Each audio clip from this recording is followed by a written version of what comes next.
on, y'all. Wait a minute. Wait a minute. Wait a minute. Wait a minute. It's doing some nonsense. Hold on.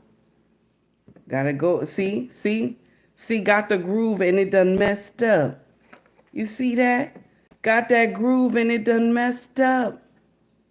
Oh my goodness. Mm-mm. I can't. I can't. I can't. Okay. There we go. See. When you get into the groove, it's too much, y'all. Good morning. Good morning, everybody. How y'all doing? It's good to see you. We about to start some trouble. We about to start some trouble. No, that's grown folk music. That's enough. Okay, that's enough. That's enough. Good morning, everybody. Good morning, everybody. Good morning. Trouble is here. Trouble is here. It's Saturday, and we're going to talk shit today, okay? This is Ghetto Saturdays, okay? We got to change. We got to get something for Saturday. Ghetto updates for Saturday, something like that, okay? We got to get something, because shit always happen on Saturday. Like the most foolish stuff always hit the weekend. Okay, it start from Friday, boom, Saturday, here we go. Okay, now I done heard through the grapevine. We gonna get to the topic, but I done heard through. No. Let's marinate it. Let's go slow. Good morning, everybody. Thank you for tuning into my channel called Take Heed to the Message with Abang Anwa. It just means queen. Okay, we're gonna get into some foolery today. Okay. Yes, honey, we're going to get into some foolery today. Good morning to everybody that is in the chat. Stephen, I see you. Dr. Still, I see you. Skinny, what's up, baby? What's going on, Skinny? So, we have a lot to talk about. We have a lot to talk about. And the first foolery of the day, we got to get to the title. Okay? First foolery of the day, we got to get to the title first. Okay? Modern women are not single because they weren't chosen. That they not single because they wasn't chosen. They're single because the choice of men was not worth keeping. Do y'all believe that? Let me repeat it again for the crowd in the back. Modern women are not single because they were not chosen. They're single because the choice of men was not worth keeping. That's nasty, ain't it? That's nasty. Y'all disrespectful in the chat. Y'all disrespectful in the chat, okay? Look at that. You know what? Y'all ain't got no manners. I keep telling y'all ain't got no manners. Your mama ain't raised you right, okay? Your daddy ain't raised you right. Y'all ain't got no manners. Y'all ain't got no manners. Where's the like button at? Why I don't have no like button? Y'all nasty. Where's the like button at? Okay? There's 3 dots. Okay? There's 3 dots, so double tap the screen. Okay? Double tap the screen. I greeted y'all. I said good morning. I said good morning. Okay? Be nice. Be nice. Y'all disrespectful. Y'all disrespectful. I don't want to talk to y'all. Y'all disrespectful today. Steven said no home training. No home training. Y'all nasty. Okay. So, we going to talk today. We going to talk. Okay? We going to talk. Now, is the audio okay? Okay? Is the audio okay? Is the visual good? Let me know before we start. Now, yesterday we had a good day. The audio was all right. Nothing crazy. Let me know. Sounds great. Okay. Good. Let's get into the foolery. Okay.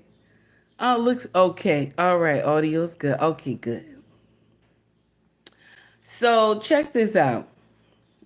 We're going to get to the main event about this sister coming to social media, and she said what she said. And so we're going to talk about it, okay? A melanated sister came to social media and she said she just, she called herself ripping men a new one. And she said modern women are not single because they were not chosen. They're single because the choice of men were not worth keeping. That's what she said. So we're going to discuss that, okay? But before we discuss that, okay? Shout out to Lonnie Honors. Y'all know we staying on Dr. Umar, right? Shout out to Lonnie Honors. We're going to talk about Dr. Umar, the famous doctor. So Green Beans had alluded to something yesterday. I was watching him in the feed, right? Well, I watch all of y'all in the feed. But Green Beans was alluding to something yesterday when he said that the ground, that the buildings that the school is built on, the FDs, I'm going to say it wrong.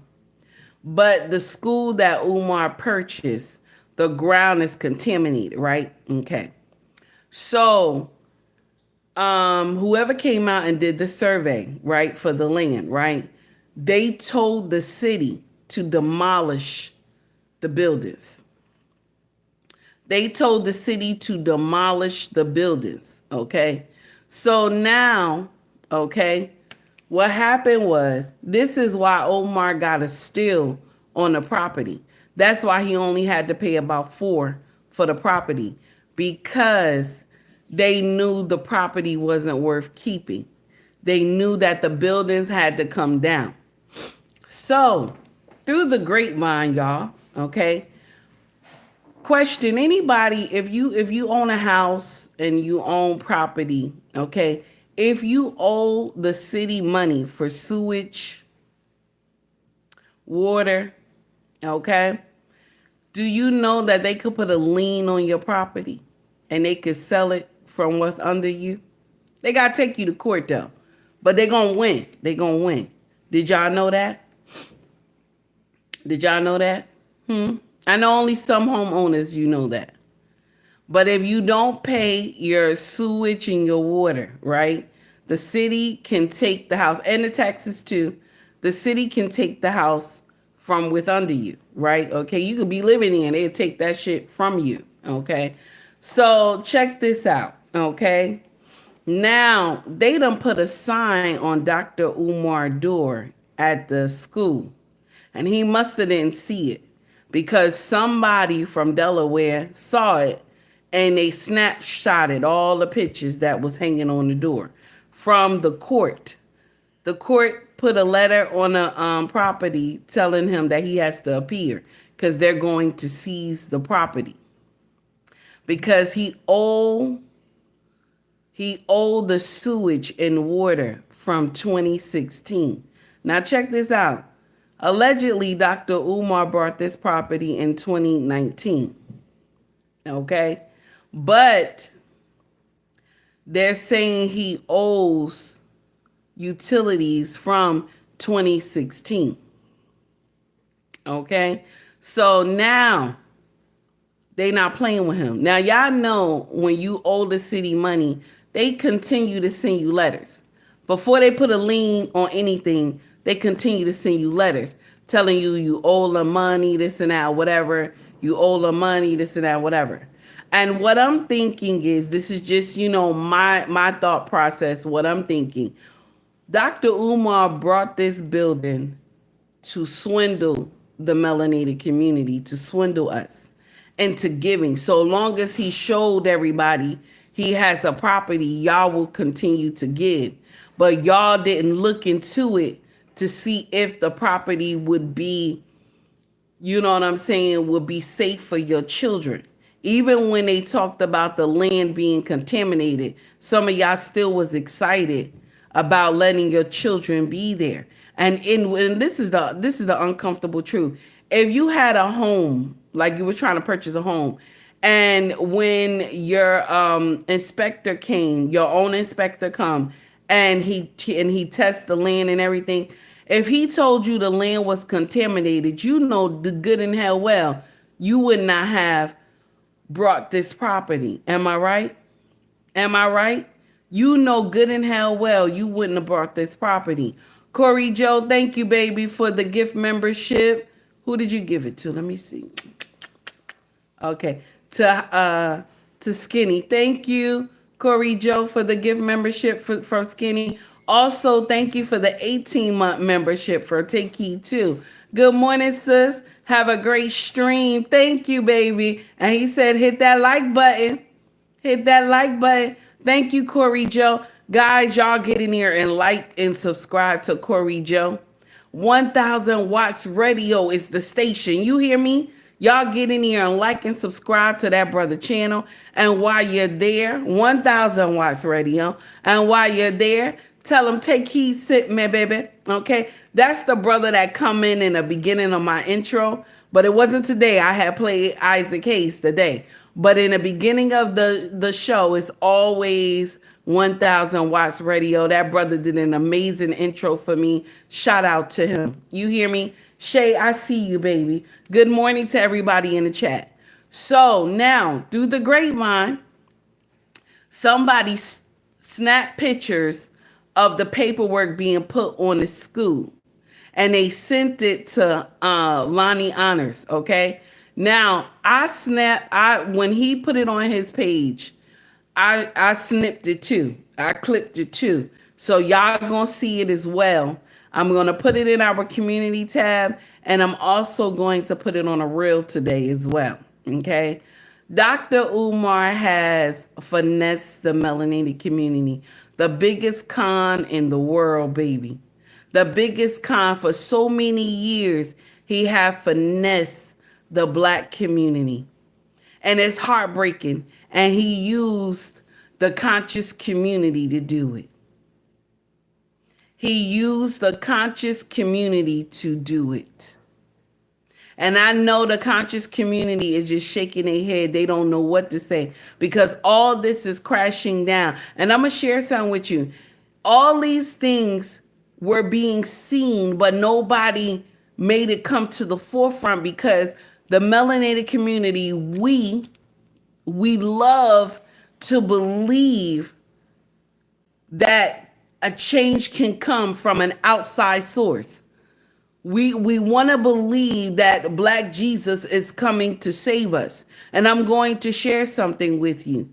You have Superman in the house. You have Superman in every melanated house. You have Superman. But you look at him as Clark Kent. But you don't understand that Clark Kent and Superman is the same person. Shout out to Mr. He Said for that analogy. These children need their father. Y'all trying to get outside source. These children need the owner's manual to grow up with. Do you understand? These children need their father. Substitutes is not going to help. They need their father. And my sisters, what does that mean? You have to learn how to choose who can swim in your honey pot. Not just because he looks good, not just because every woman wants him. It's because he is a man of substance and he wants to wife you. Everybody is looking for Black Jesus, but your superhero, your savior is in your home. This is who you need to protect and guide these children is their father. And I didn't just say any man. I'm talking about a man of substance with a king mindset. That's what I'm talking about. We're looking for Black Jesus all over. And the superhero who exists and the savior who exists is the one that is in the home. We trying to get everybody else to raise the children except their fathers. You're choosing wrongly, my sisters.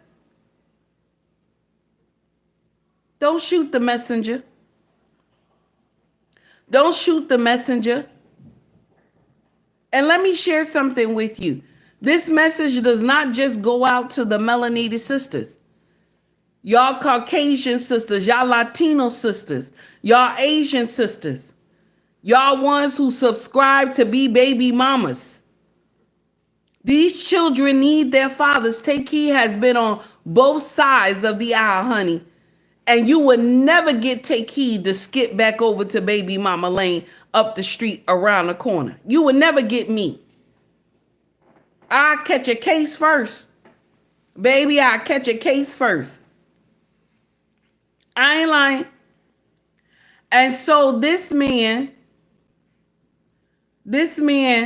has lied to us all. Corey Joe gave for the $2 super chat. If you don't hit the like button, your breath must stink. I'm tired of you, sir. That's nasty.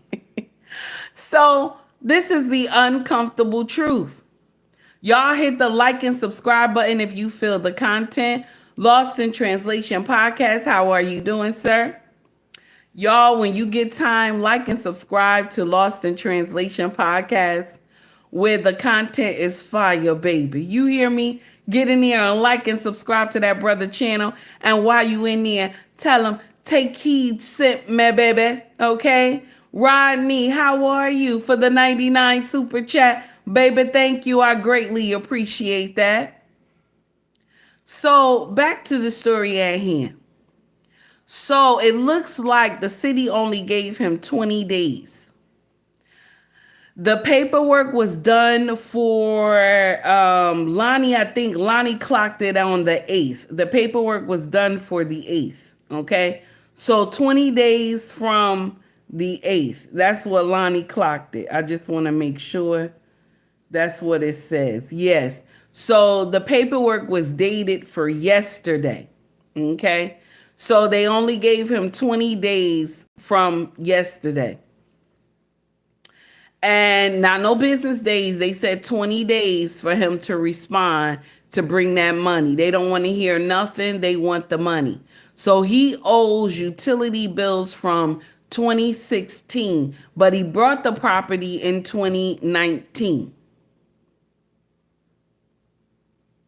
They brought the property in 2019, but he's paying bills from 2016. I'm going to share something with y'all. And this is one thing that I learned when we bought our home. The lawyer that we got, okay, shout out to 32BJ, because that was my union back then when I worked for Port. They gave us a good lawyer, and this was a Caucasian sister from New York. She came all the way down here to South Jersey to get our paperwork correct for us buying the house. She said, my client is not responsible for any past bills, not responsible for any taxes on the property. If there's any liens or any unpaid amounts that's left on the property, my clients are not responsible for any of that. And she made them sign paperwork. Okay? She made them sign paperwork, so me and my king was not liable for anything. SMK, thank you, baby, for the $2 super chat, honey. Great message, sister. Thank you, baby. Okay? So the lawyer made sure we wasn't liable for anything. Anything back, she made sure we wasn't liable. She said, y'all gonna pay it. Y'all gonna pay it. Okay? So what it tells me is that Umar brought this property without any legal representation. He brought this property just so he could show y'all he brought a building. Just so he could show y'all he brought a building. Shout out to Lonnie Honors, because, man, Lonnie was cooking that bad boy yesterday. And I'm going to share something with you. Lonnie been doing a whole thing. Y'all get over there and like and subscribe to that brother channel. He been doing a whole breakdown, honey. You know what I'm saying? And I only found out about Lonnie Honors was when this whole nonsense dropped with Siobhan Stone. I only learned about him then. Okay? Okay. Is it, am I saying it wrong? Lenny Honors. Am I saying it wrong, Skinny? Okay. Okay. Thank you, Skinny. I was trying. I'm trying, Skinny. You know I'm not good with names. Skinny, if you can put his link in the chat, if you can, so people can go over there to him and like and subscribe to his page, because I'm getting this information from him. and he had got screenshots of the paperwork for the courthouse. Okay, he got it. Whoever, and this is the thing. One thing about the city is gangster. They don't give a damn. They put that shit right on your door. They don't care who reads it. They don't care who see it. They don't care about none of that stuff. They put that thing right there so everybody can see it. Okay? You said the links don't work. Okay. Put his full name of the podcast in here. Is it just his name? That's it? Skinny? So this is what I want to share with y'all. This man has been finessing y'all for years. He got the building, but nobody asked questions. Y'all was just excited. Okay? Okay, y'all was just excited. Steven, thank you. I hope y'all can like clip it or something. But you know what, Steven? Skinny said the links don't work when we doing vertical. I forgot about that. The links don't work when we doing vertical. Only the mods can put it in. But thank you though, Steven. I appreciate you. Okay, so let me see. Skinny put his full name in here of his show. Y'all get in here and like and subscribe to the channel. 18, what's up, baby? How are you? So they put the sign up on the door. Somebody saw it. He didn't get over there to get it.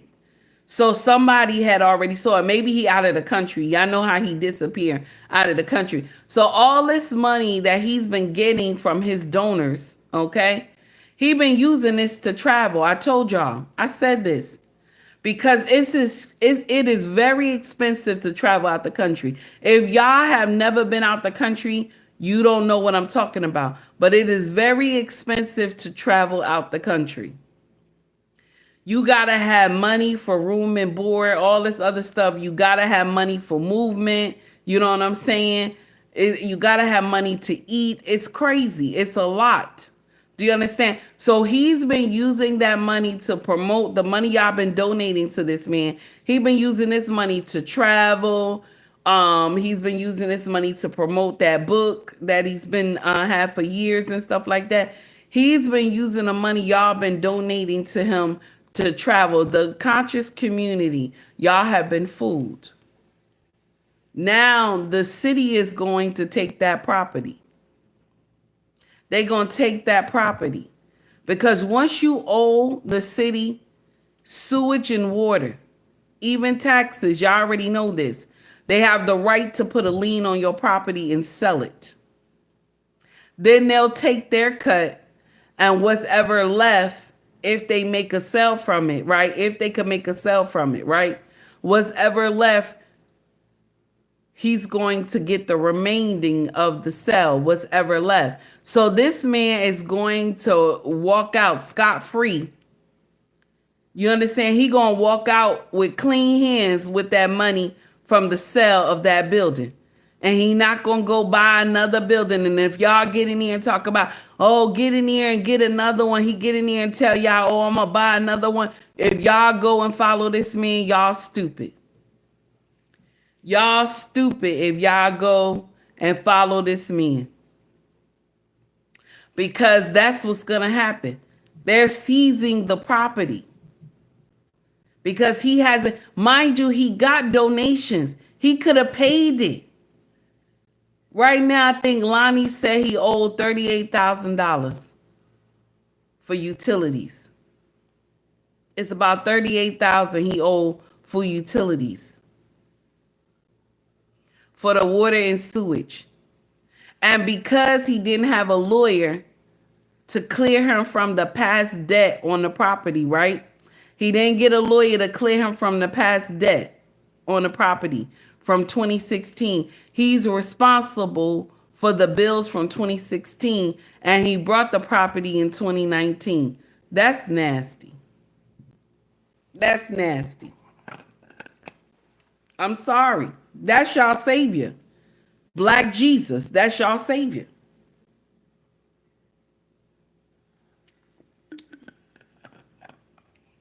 We want a black savior so bad in the melanated community. that will continue to get fooled. We'll continue to get fooled because we want a black savior in the melanated community.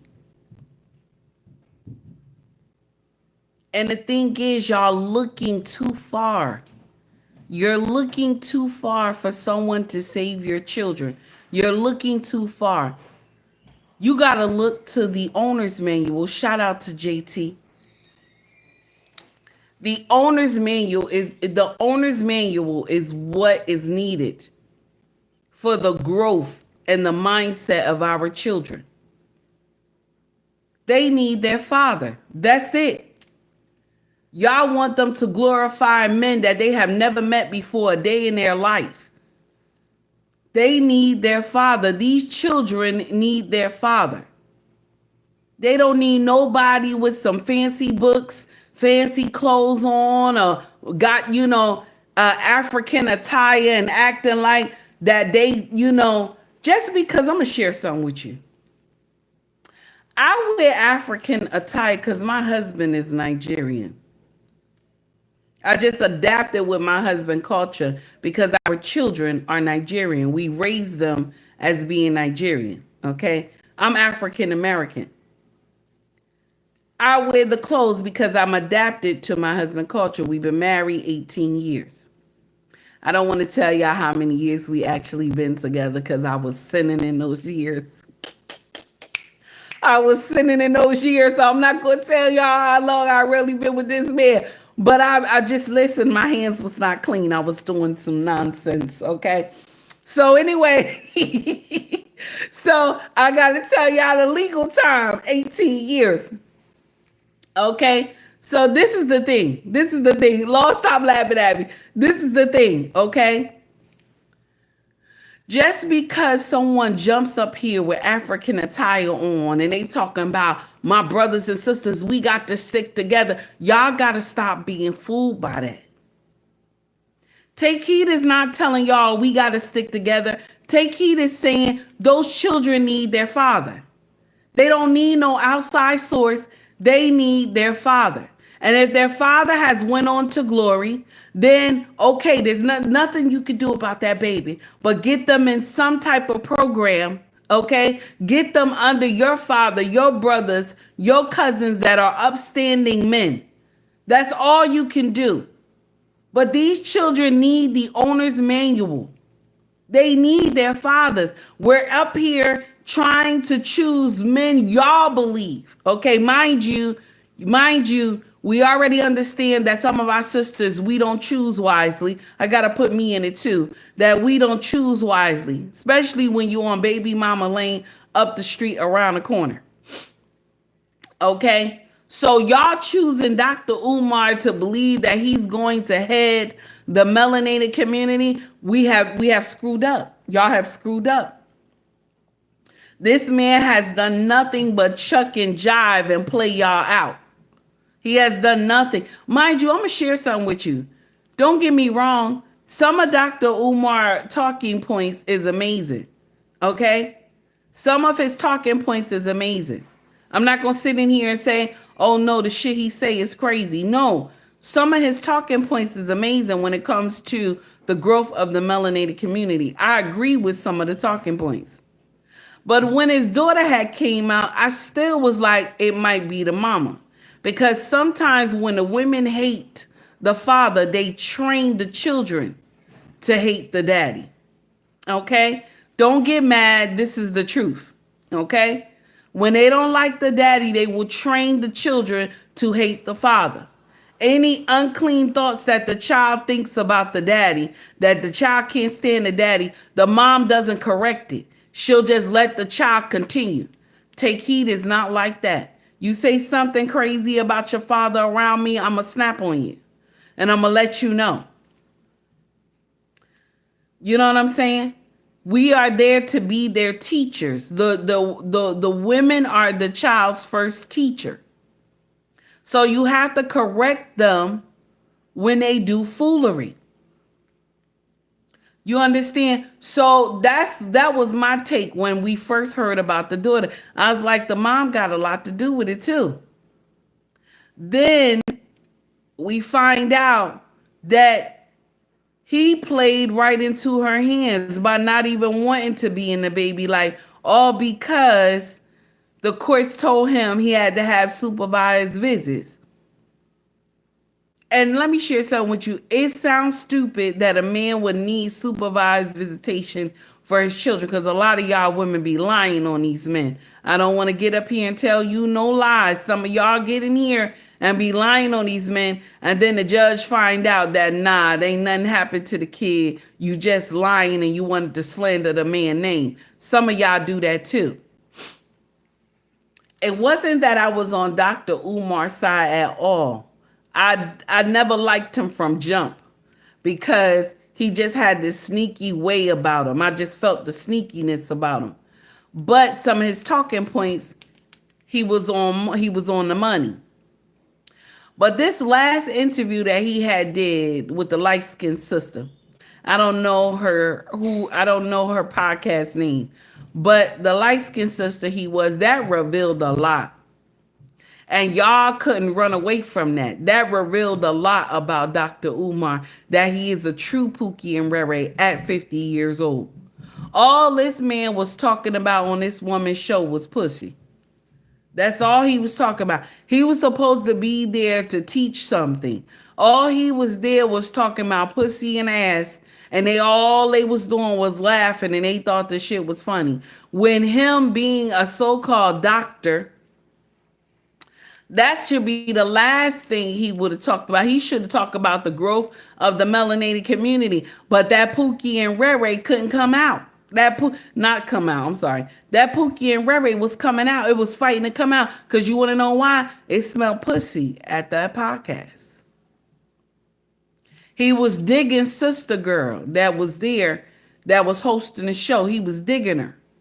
That's why he kept going to, if you let me. You know what I'm saying? He kept saying to her, if you let me. You know what I'm saying?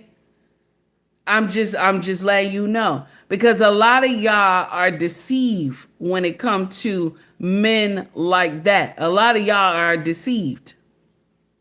And I'm going to share something with you. Siobhan Stone is no different. She's no different, because she was deceived by him as well. But she was deceived by herself too. Because let me share something with you. She saw the red flags when she met Dr. Umar. She saw it. But his look, you know what I'm saying, made her think something else. And the way he holds himself, you understand? The way he is perceived on social media. So she was deceived by the looks and glamour. It was only until she got to that house in Philly and she found out that this man ain't shit. But yet and still, she still screwed him in Philly. I would, After I would have took care of his mama and saw the house. Matter of fact, once I saw the house, I would have ran. You cannot take heed in a house where I think it's bed bugs in here. I'm not going to go in here. Once you open the door and I see shit all over the place, and then I saw how your mama was, oh, hell no. You couldn't take heed in here. Anytime I go into somebody's house, I look first. Okay? You want to know why? Because take heed don't want to bring nothing back to her house. You understand? I don't want no infestation in my house. So I'm not going to just walk in your house all willy-nilly and I see shit all over the place. I'm scared. You understand? I'm scared. So the house looked like the house of horror. This is what Siobhan Stone said. The house looked like the house of horror. And I'm going to share something with you. Do y'all remember a live that Dr. Umar had did in the beginning of him doing conscious community? Y'all remember, right? He came on and he wanted to talk to the community. And he didn't know that when you first start the live, especially when you on Instagram, it don't hit you front. What it does is it videos out. It videos out unless you changed it to have it facing you first, right? So as he started the video, You saw his apartment. The place was nasty. He had books and everything, all this paperwork on the floor. You couldn't even walk. It looked like you couldn't even walk in the house properly. Okay? He's a hoarder. Y'all have been donating to this man for years, and this man is a hoarder. So now, like I told y'all earlier, the city is coming to take the property. The city is coming to take the property now. They done put the signs on the door. And wherever he is, he didn't get those signs down fast enough. Because whoever this person was who sent this stuff to Lenny, I hope I'm saying his name right, Skinny. Lenny Honors, I'm just saying Honors. Whoever sent this paperwork to Honors, okay, got it before. Because you know, Dr. Umar not going to leave that paperwork up on that door. Because he want to continue to scam y'all and tell y'all that's why the bank accounts are frozen and this and that. And I'm going to share something with you. Now, I might believe that the bank accounts are really frozen now because it could be the city. It could be the city that froze the accounts. You understand? It could be the city that froze the accounts. Now, I'm likely to believe it now because he owed them money. But then check this out. If he had the money in the accounts, the city would have just took the money from the account, okay? Through court. They would have took it through court. And then, you know what I'm saying? They would just release the lien off the property. But no utilities have been paid on that property since 2016. And because he just ran up and bought the property for only $4, all those massive buildings that he bought, right? For $4, y'all, come on now. For $4 only? Come on now. And like I told y'all, they said that the land is contaminated. They told the city, tear down the buildings. Tear down the buildings. So y'all melanated people, my brothers and sisters, y'all was willing to send your child to a contaminated school that the land is contaminated. Y'all was willing to do that all because you want to be in a conscious community. Y'all crazy. Y'all crazy. Y'all crazy.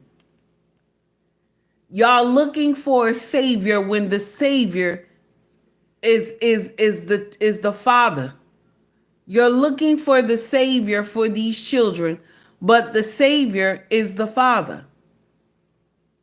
The owner's manual needs to be in these children's life. Y'all looking for strangers to raise your babies. Y'all be nice. Hit that like button. Tap that screen twice. Tap it twice. If you can't tap it twice, hit the 3 dots at the top, baby. If you feel the content. Donate to the channel. Be nice.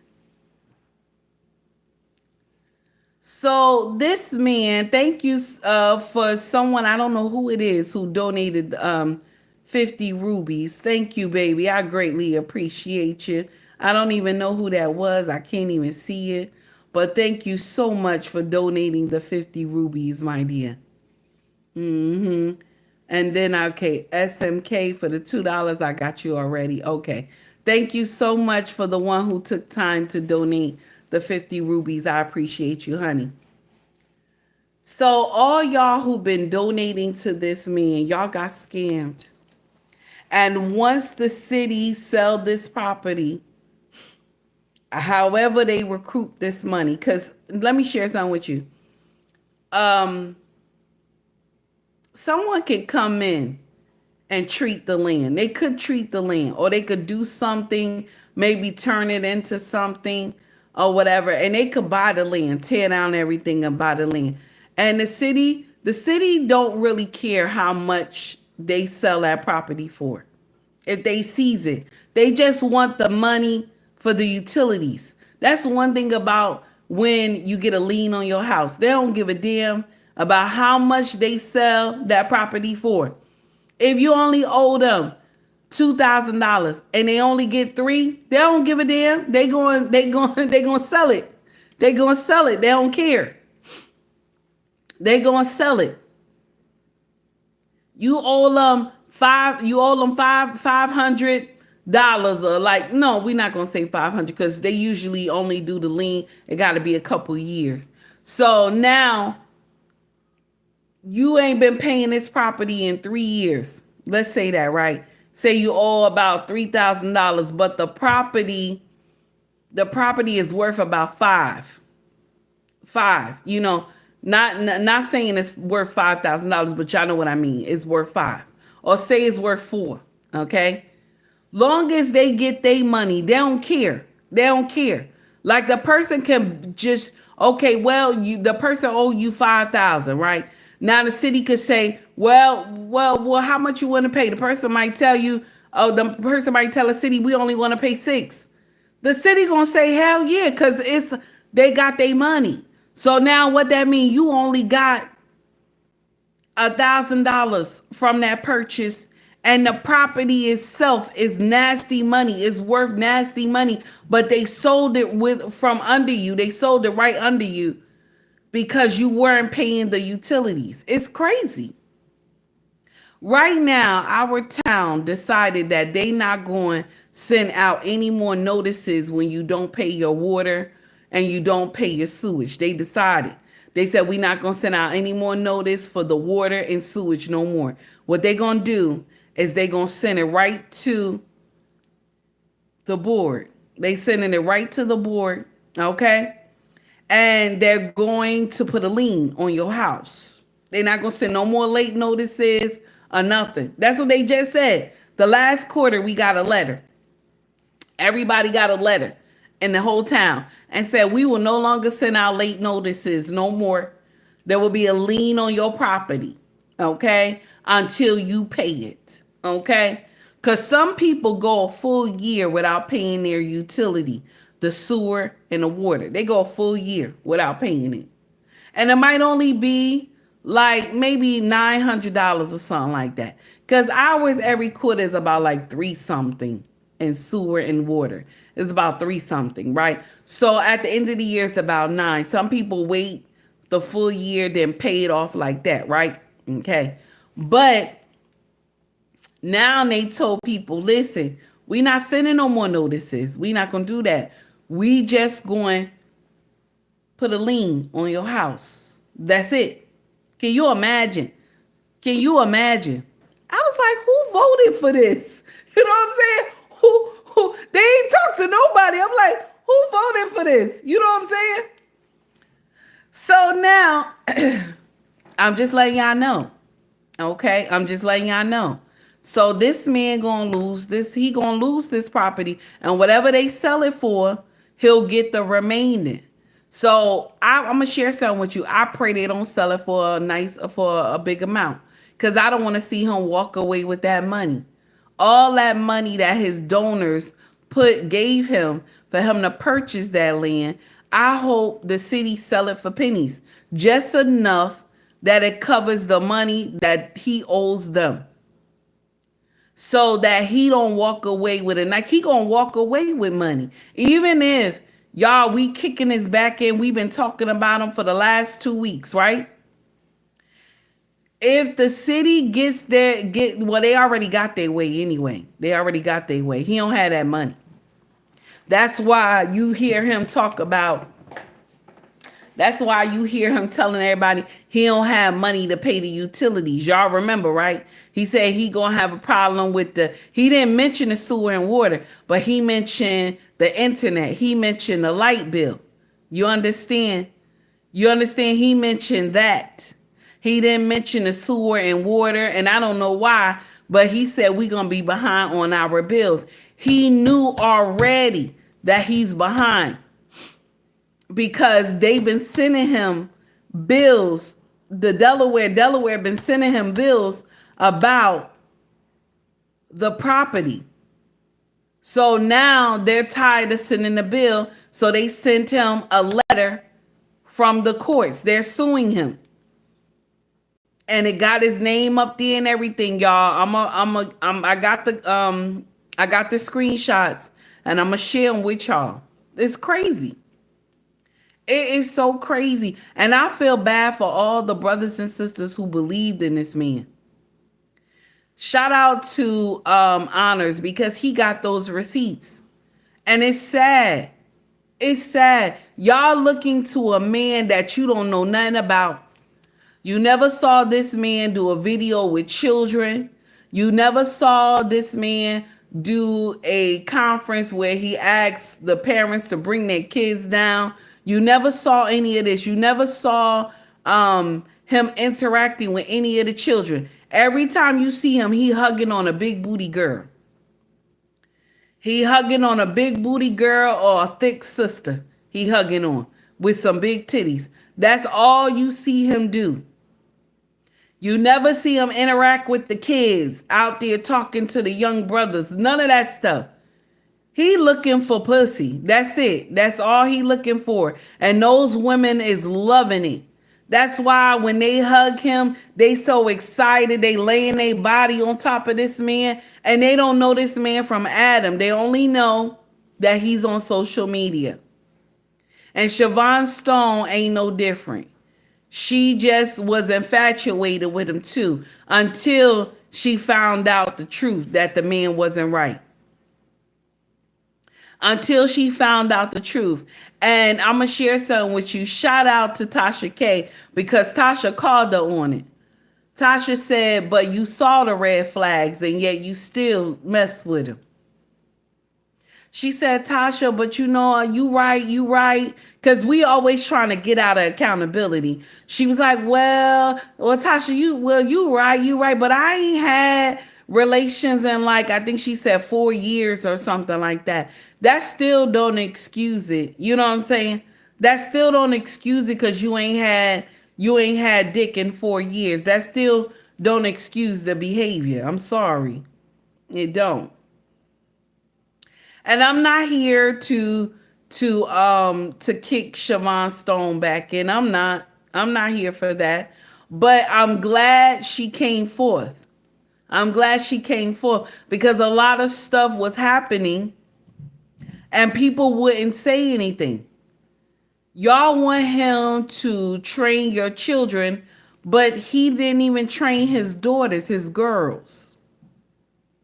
Y'all wanted him to train your sons, but he don't have no respect for women. Only thing he got to get up here and say, my melanated queens, my chocolate queens, my, consciousness before the cookies and all this other stuff. Queen, Mother Earth, all this other stuff he got up here to say to y'all. And all the while he was scamming y'all ass. And y'all was complaining about KS telling y'all, get your shit together. But telling him, oh, talk like Dr. Umar. But look at now, Dr. Umar been scamming y'all ass. And he about to lose those properties. They taking him to court. The paperwork is done. The city want their money. He don't have that money. Because he said, my bank accounts are frozen.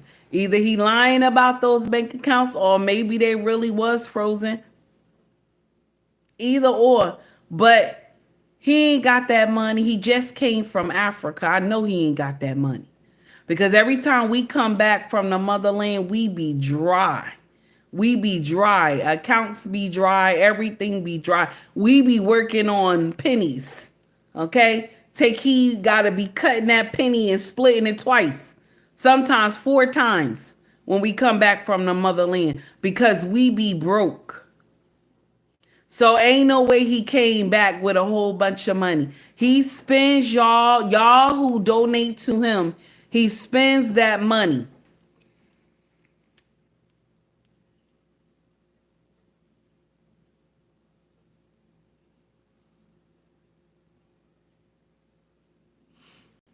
And then you have one person in my chat right now That's saying, why do we as black people like to speak negative about one another? And the sad part is, these are, see, a woman like her can be fooled because you don't want to call out the truth when people do nonsense.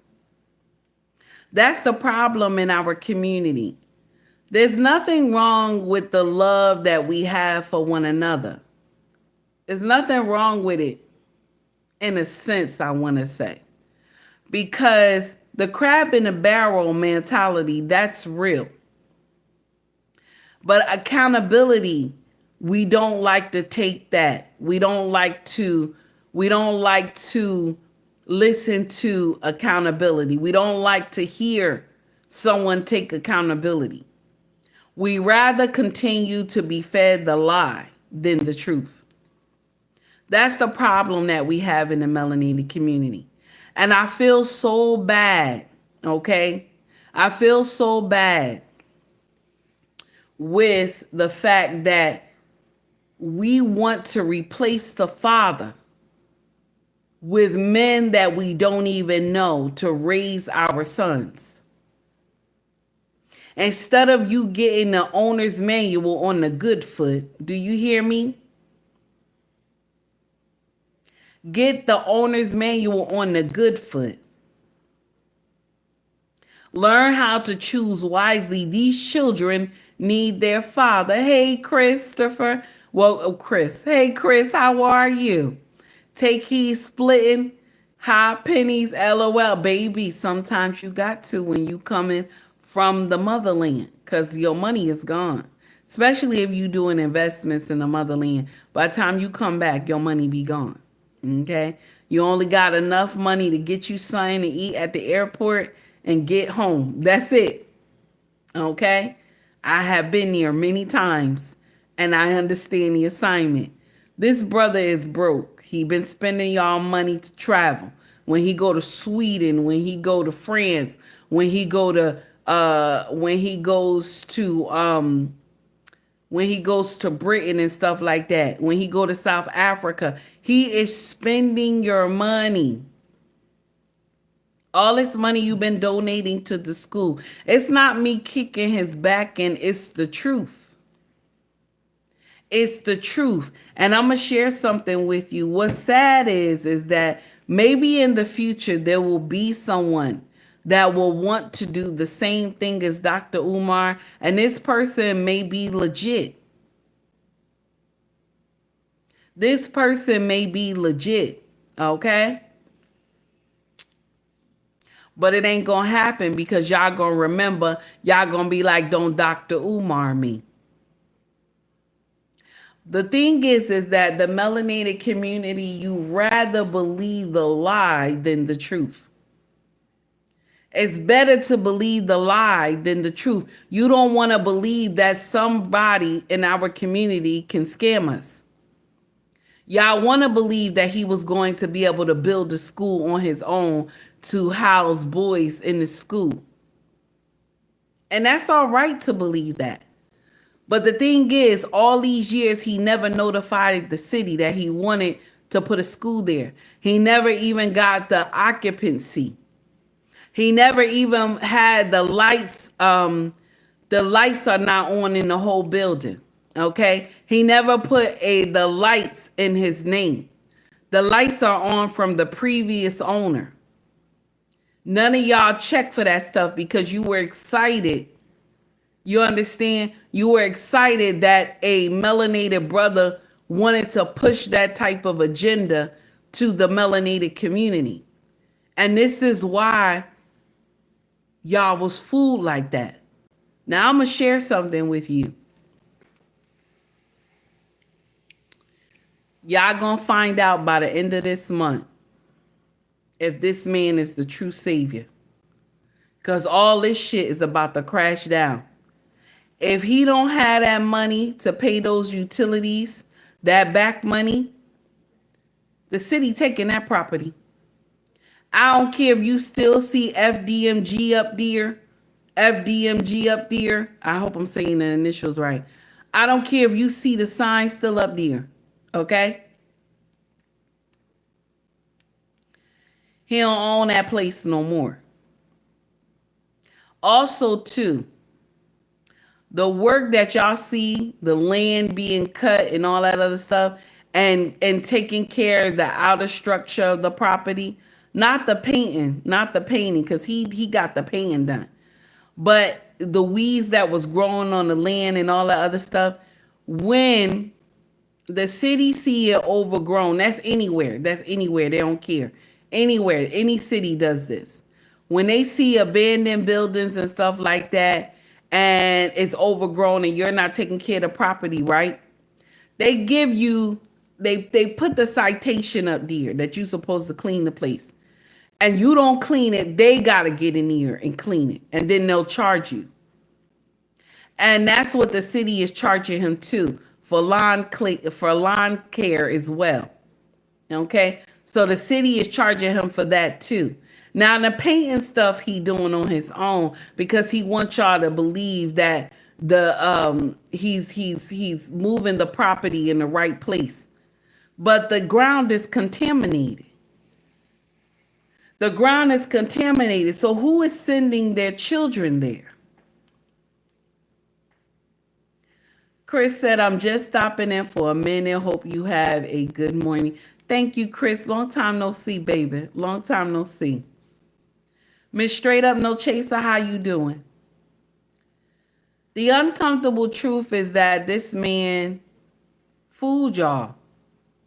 And I'm going to share something with you. I'm so happy. When this first happened, when he first came out and said he wanted to do the school, I wanted to donate to the school. But my king was like, you won't send my money. You won't send my money for that. My king said that to me. You will not send my money for that. It sounds like something is wrong. Don't send my money for that. And if my king didn't say don't send my money for that, I would have donated too, and I would feel bad as well. He played y'all. Yep, the school land is contaminated. And he knew it though. He knew it. He knew it. Green beans, you right. He knew it. He knew the land was contaminated. And yet he still bought it. The inspectors said that the property should be torn down. That's what they said. That was their, they were suggesting that the land be torn down. They told the city, tear it down. They told them to tear it down. Shout out to Honors because he broke this all on his channel. So this man had deceived y'all. I don't know where he gonna go chuck and hide at or whatever. Then also check this out. And this is sad that I heard about this part. So the mama is on Section 8. Because she can't live in a senior building. She can't live in a senior building. Because he wouldn't be able to live there if she lived in a senior building. Okay? Because in a senior building, the management is on the first floor. So they know who comes in and out of there. They got the cameras and everything like that. So more than likely, the mom live in a Section 8 housing. Okay. Now, Philly, I want to send this to Philly. Philly, y'all Section 8 inspectors should be ashamed of yourselves because y'all continue to pay for that house when the house is a house of horror. Y'all continue to pay rent on that house. And whoever owned the house, you should be ashamed too. Because if what Siobhan Stone said about that house and how it looked, y'all was not supposed to pay the rent on that house no more until the house got up to code. With all that books and everything, all that stuff, everything on the floor, how he hoarded everything in that house is not even supposed to be in that house like that if it's Section 8. If it's Section 8. You have to go through an inspection every year. Every year you have to go through a full inspection. My daddy worked for the city. I know.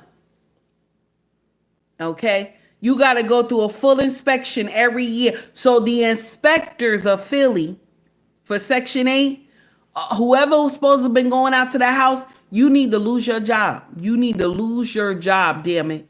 That means you didn't do your job properly. You need to lose your job.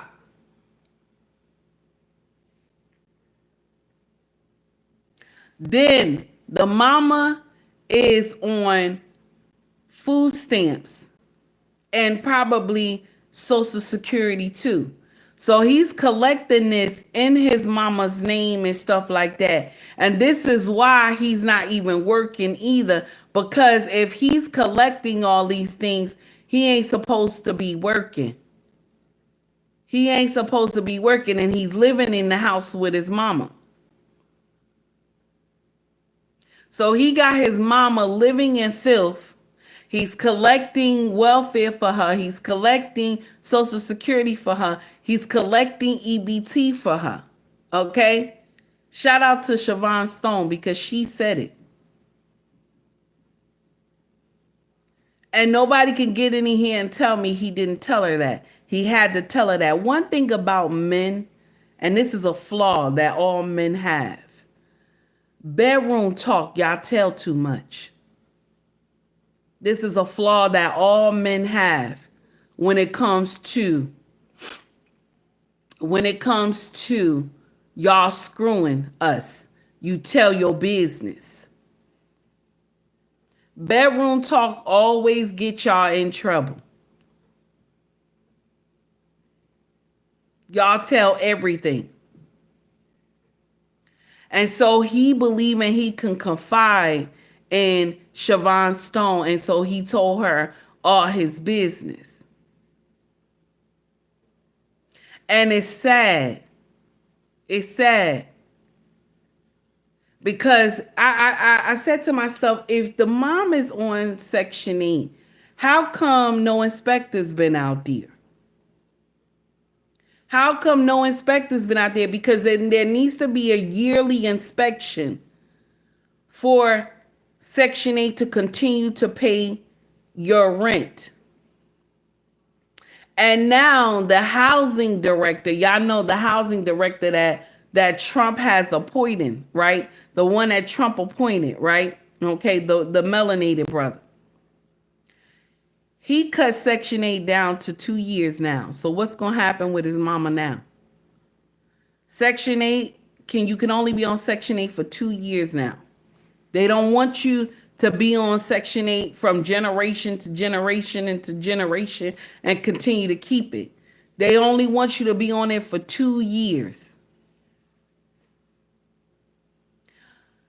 First of all, the people who came out to the home to check for the mama, because it sounds like elderly abuse is going on over there.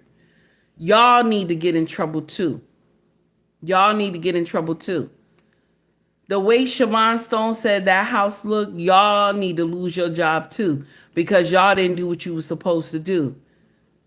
The mama is living in horror. She's living in horror. She needs a nurse 24/7 to take care of her. She has horrible rash on her boom boom. She needs someone to tend to her. And how is he taking care of his mama when he taking trips when he leave to go to Africa, he takes like close to a month. He takes close to a month.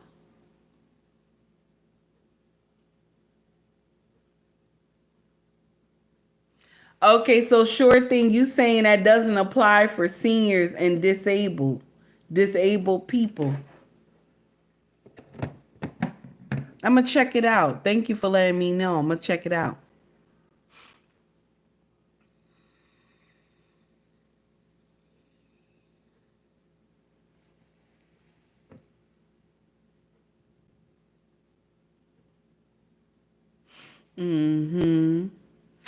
So I don't know who you are.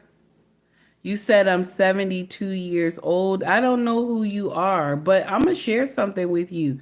Nobody is bitching about anything. That means you just came into the conversation and you weren't listening well. And at 72, you supposed to have the common sense to watch first before you make a comment, right? Am I right? Mm. You said she lives in PHA, not Section 8. Okay. Are you sure? Because I don't know. Because even if they do live in the projects, if it's a project, if it's housing authority, right? Housing authority does because I lived in the projects. They do a 6-month inspection on the house, on the apartments. I lived in the projects like mostly all my life. I lived in 3 projects in Jersey, and Elizabeth. And every 6 months, they do an inspection. Oh, 18, it's okay. It's okay, 18. Don't worry. It's okay. You're going to have people that get up here and disagree. Don't worry about it. But I understand why you deleted him because he was calling me a B or whatever. I understand. It's no problem. I've been in housing authority like most of my youth. Okay. So I know that they're going to inspect your house. People are going to come to your house to do maintenance checks and stuff like that. They also change the locks on your door as well. They put new cores in your door. Anybody who lived in housing authority, you already know this. So you telling me they let the house be like that and nobody in the housing authority said anything?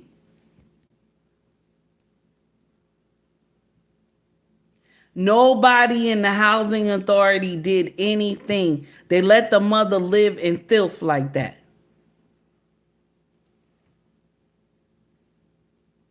Something is not right. It's not right. Something's not right. And for him to be on, he has to be on the lease to be living with the mom. You understand? He has to be on the lease to be living at the mom's house.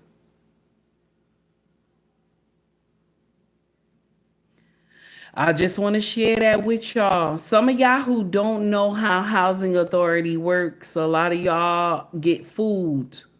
You know what I'm saying? A lot of y'all get fooled. If you don't know how housing authority works, a lot of y'all don't understand what this man is doing to his mother. It's sad. It's sad. I'm sorry. That I just wanted us to talk about that. I wanted us to share that today. Anybody who is offended by what I said, I don't give a damn. You think I care that you offended? I don't care. If that's your black Jesus, then you go over there and watch his content. You don't have to sit over here and watch Loudmouth Take Heed. Okay? Because whatever the mom got going on, he's milking it.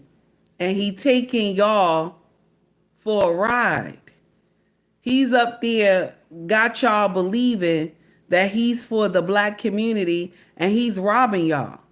But at the end of the month, y'all gonna find out the truth. When they seize those properties, you gonna find out at the end of the month. And I'm gonna share something with you. Y'all don't believe me? Go check out the court system for yourself. Because anytime the court does anything, what they do, they make it public. Thank you, Green Beans. Anytime the court does anything, they make it public. All you got to do is go check for yourself. Do the legwork for yourself. Anytime you got to go to court, it's public. Anytime. Because y'all don't want to believe nobody. You want to think someone, oh, she just want to kick a black man's back in. And I'm going to share something with you. Take heed, don't like to kick men of substance. Black men of substance. Take heed, won't get in here and dog walk black men of substance with a king mindset. But when you are Pookie and Ray Ray, baby, I dog walk you. I don't care. I will dog walk you. I do not care. Because the Pookie and Ray Ray, y'all have failed our community. Y'all have failed our community. Pukisha and Rakeisha, y'all have failed our community. I ain't lying. Y'all have failed our community. The first two front rows of our community, y'all have failed us. Y'all have made us look like we crazy.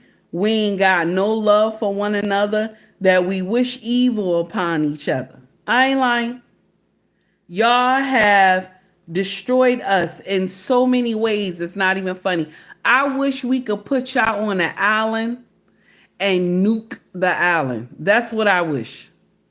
I wish we could put y'all mother so and souls on a big ass island and nuke that shit and walk away. Because y'all have tampered with our bloodline to make us look crazy.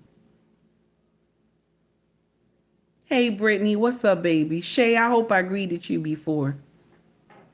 Y'all have done the worst of the worst, and Dr. Umar is a part of y'all. This is why when people come against him, y'all from the conscious community come out here and y'all dog walk these content creators. Y'all will dox them and everything like that. But I'm going to share something with you. If Take Heed ever get doxxed, I got time, baby. I got time.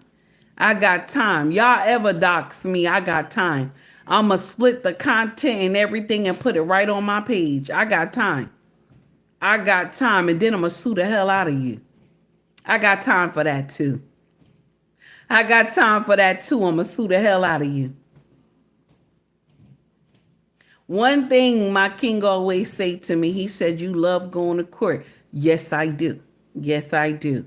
Yes, I do. I love going to court. And I get a good attorney. Matter of fact, I'll just use Anthony anyway. He's my regular attorney before his father retired anyway. I ain't lying. I ain't lying. I swear I will sue the hell out of you. And I don't care where you live at. I don't care if you live in the projects. I don't care if you live in a trailer home. I'm going to sue the hell out of you. When I'm done, I'm going to own the trailer home. And I'm going to park it right in my backyard.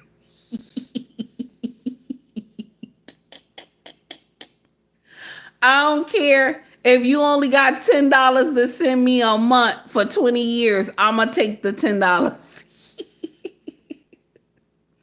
And then when you don't pay, the $10, I'm going to take you back to court and sue you again for the whole amount. I ain't lying. I'm not one of those regular content creators. I'm not one of those that, oh, you dox me and it's all good. No. I'm going to go and I'm going to go and see about you. I got time today. I'm going to go and see about you. Okay, I ain't say I'm going to make it to your house. I didn't say that. I'm going to make sure my lawyer paperwork make it to your house. The thing is with the YouTubian families, right? Shout out to Dr. Umar because he called y'all YouTubians, okay?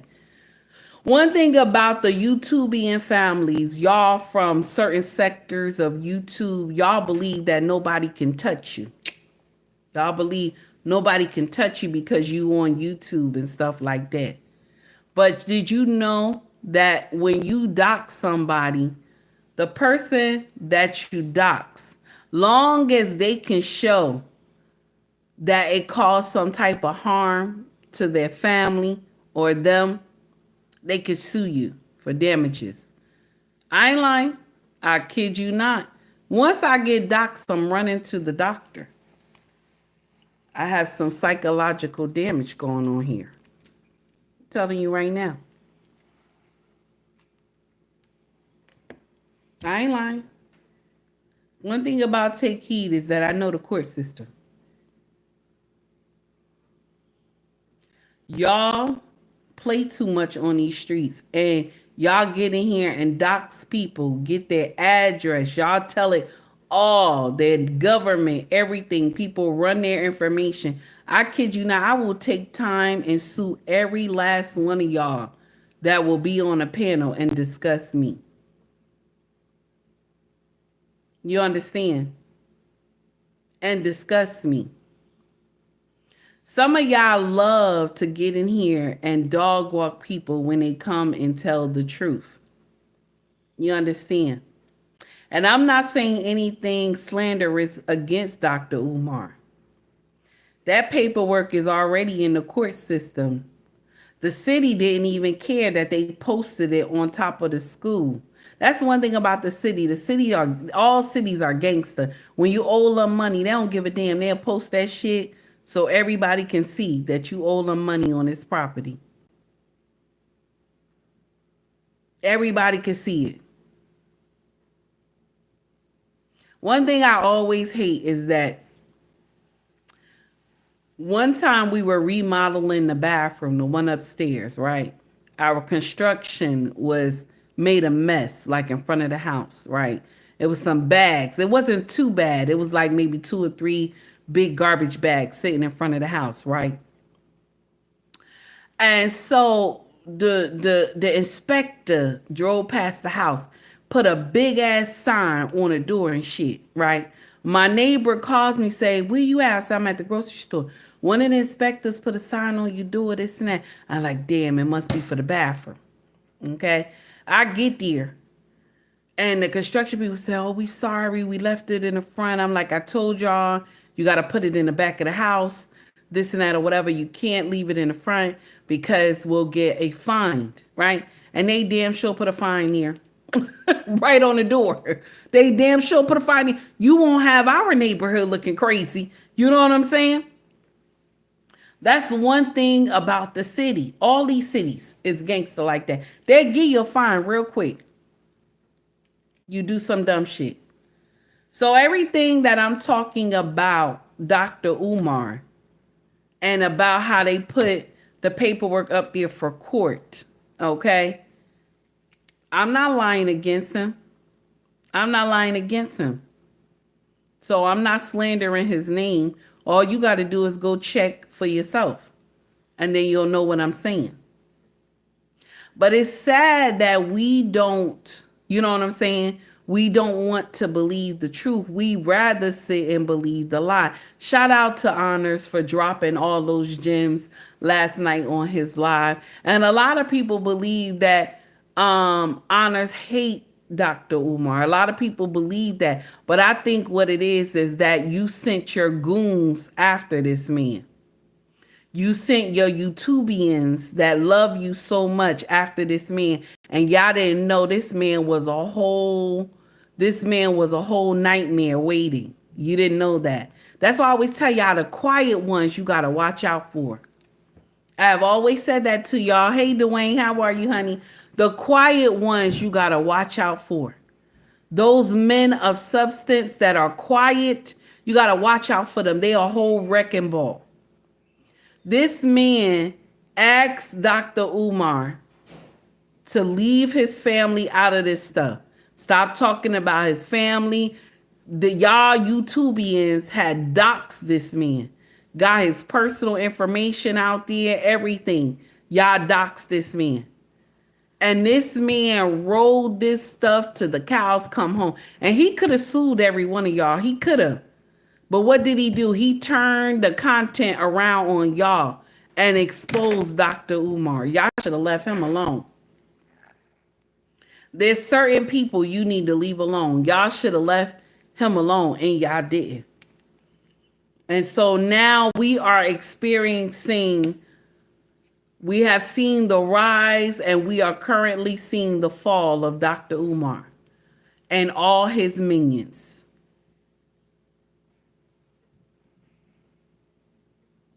Now, I'm done. We're going to get to something else real quick. Okay, I'm done. I wanted to play Dr. Umar Father real quick. It's about 26 minutes though, but I think we could do it. Night and Day Talk Media. Okay, I want y'all to hear Dr. Umar Father. Okay. 18 said, take your time. I'm gonna try to, baby. I ain't want to be up here this long. But I say, you know what? Let me start my trouble. It's Saturday. Okay. So night and day talk media. Okay, this dropped on social media. Check out this right here. And I'm gonna share something with you. Dr. Umar father looked too young. I kid you not. The man looked too young. He really take care of himself. The man looked too young. This is the daughter in the beginning and him. Check this out. Whoever did it, night and day, he clipped a lot of stuff and it's all come together in one video. Here we go. Grandma Smurf had to come up with these schemes. Oh, they some scheming ass people.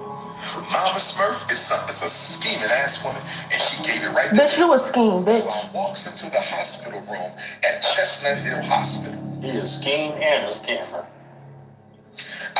His father should be fucking embarrassed. That's the daughter. His father should be Oh, I would be embarrassed. Inside the explosive battle between father, son, and ratchet daughter, Dr. Umar's family drama exposed. Tune in as we face the family feud between Jamal Johnson, father of Pan-African American Dr. Umar Johnson, Umar, and his daughter Anissa. This is 3 points of time of 3 generations coming on the internet to air it out. I am a person that did not donate to the school. I'm a disappointed. And this man that's speaking now, this is Dr. Umar's father. Okay. And I'm going to share something with you. This man does not look like, this man don't even, he looked like he 50. He looked like he 50. Okay. My dear, since you are new to the channel, I do not show the video. I don't show the video. I just play the audio. Okay. But I believe I shared it in our community tab. Okay. Since you're new, you don't know that. But let's continue. Here we go. This is a public issue, not a private one. And the community has the right to be heard. I've seen some of the postings since January the 1st. And they only one I have seen has been pretty vague, speaking about paperwork or something to that effect. I haven't seen anything since then that refers to the school and the money. I haven't seen anything. And believe me, I've been combing the internet probably 23 hours a day now since this started. Reason being, because I'm really disappointed and I really feel bad for the people who have put the effort, the time, and the money into this. And let me tell you something about your grandpa. Because you told the people that your Grandpa Johnson, my biological father. Grandpa Johnson, my biological father. Grandpa Johnson. And I want to share this with you because Dr. Umar is about to walk his father. He about to dog walk his father. And I'm going to share something with y'all. And I want y'all to understand this. Anybody who was raised in the 70s and the 80s, any of us who were born in the 70s and the 80s, right? No matter how mad our parents make us, we never dog walk them. Like how y'all 90s babies do and y'all 2000 babies do. We never dog walk our parents, even when they're wrong. Even when they're wrong. Take heed, parents have done a lot of nonsense. I do not dog walk them. I don't dog walk them like to their face. You won't see me get on social media and be like this, that, cursing them and this and that. I will tell you what happened, but I'm not going to call them MFers and she's a this and that. I don't do that. Okay. Now I'll tell you, my mom did some nasty stuff when I was young, but the way he cursed out the daddy, okay?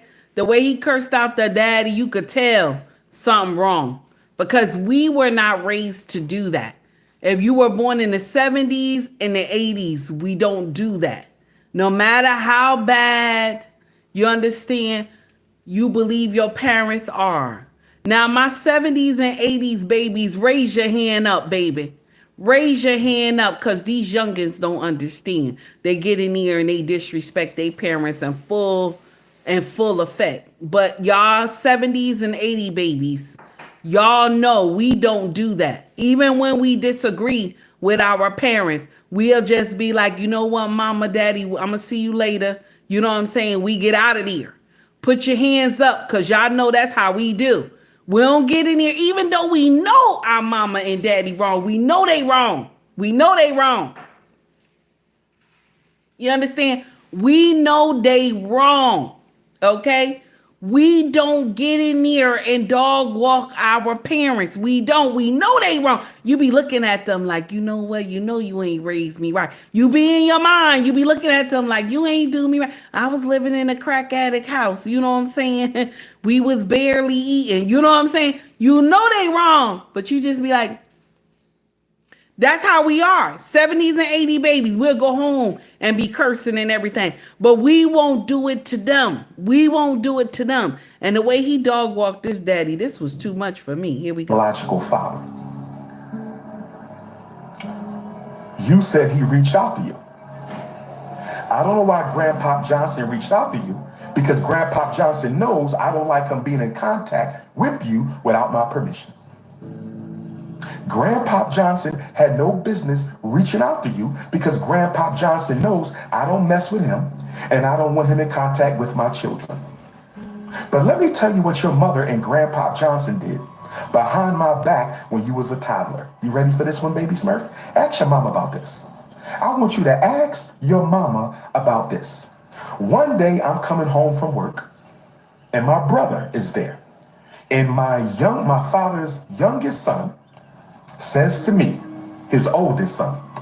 My father's youngest son says to me, his oldest son, he said, Abu was over your baby mama house. And we was raised Muslim, so in Islam, Abu means daddy, right? In Islam, Abu means daddy. So he says, Abu was over your baby mama house. I said, what? Abu was over your baby mama house. How in the hell can Abu, Grandpa Johnson, be at my baby mama house? He don't know my baby mama. I never told him my baby mama name. He don't know where my baby mama live. So how in the hell did Grandpa Johnson end up at baby mama house? Guess what happened, brothers and sisters? This is strapless convertible. I'm going to share something with y'all. The way he's upset, this is a commercial. I want to make sure the content creator get their, coins for the commercial. So this is our time to talk right now. The way he's upset about the father going to see the grandbaby, this is stupid. This is stupid.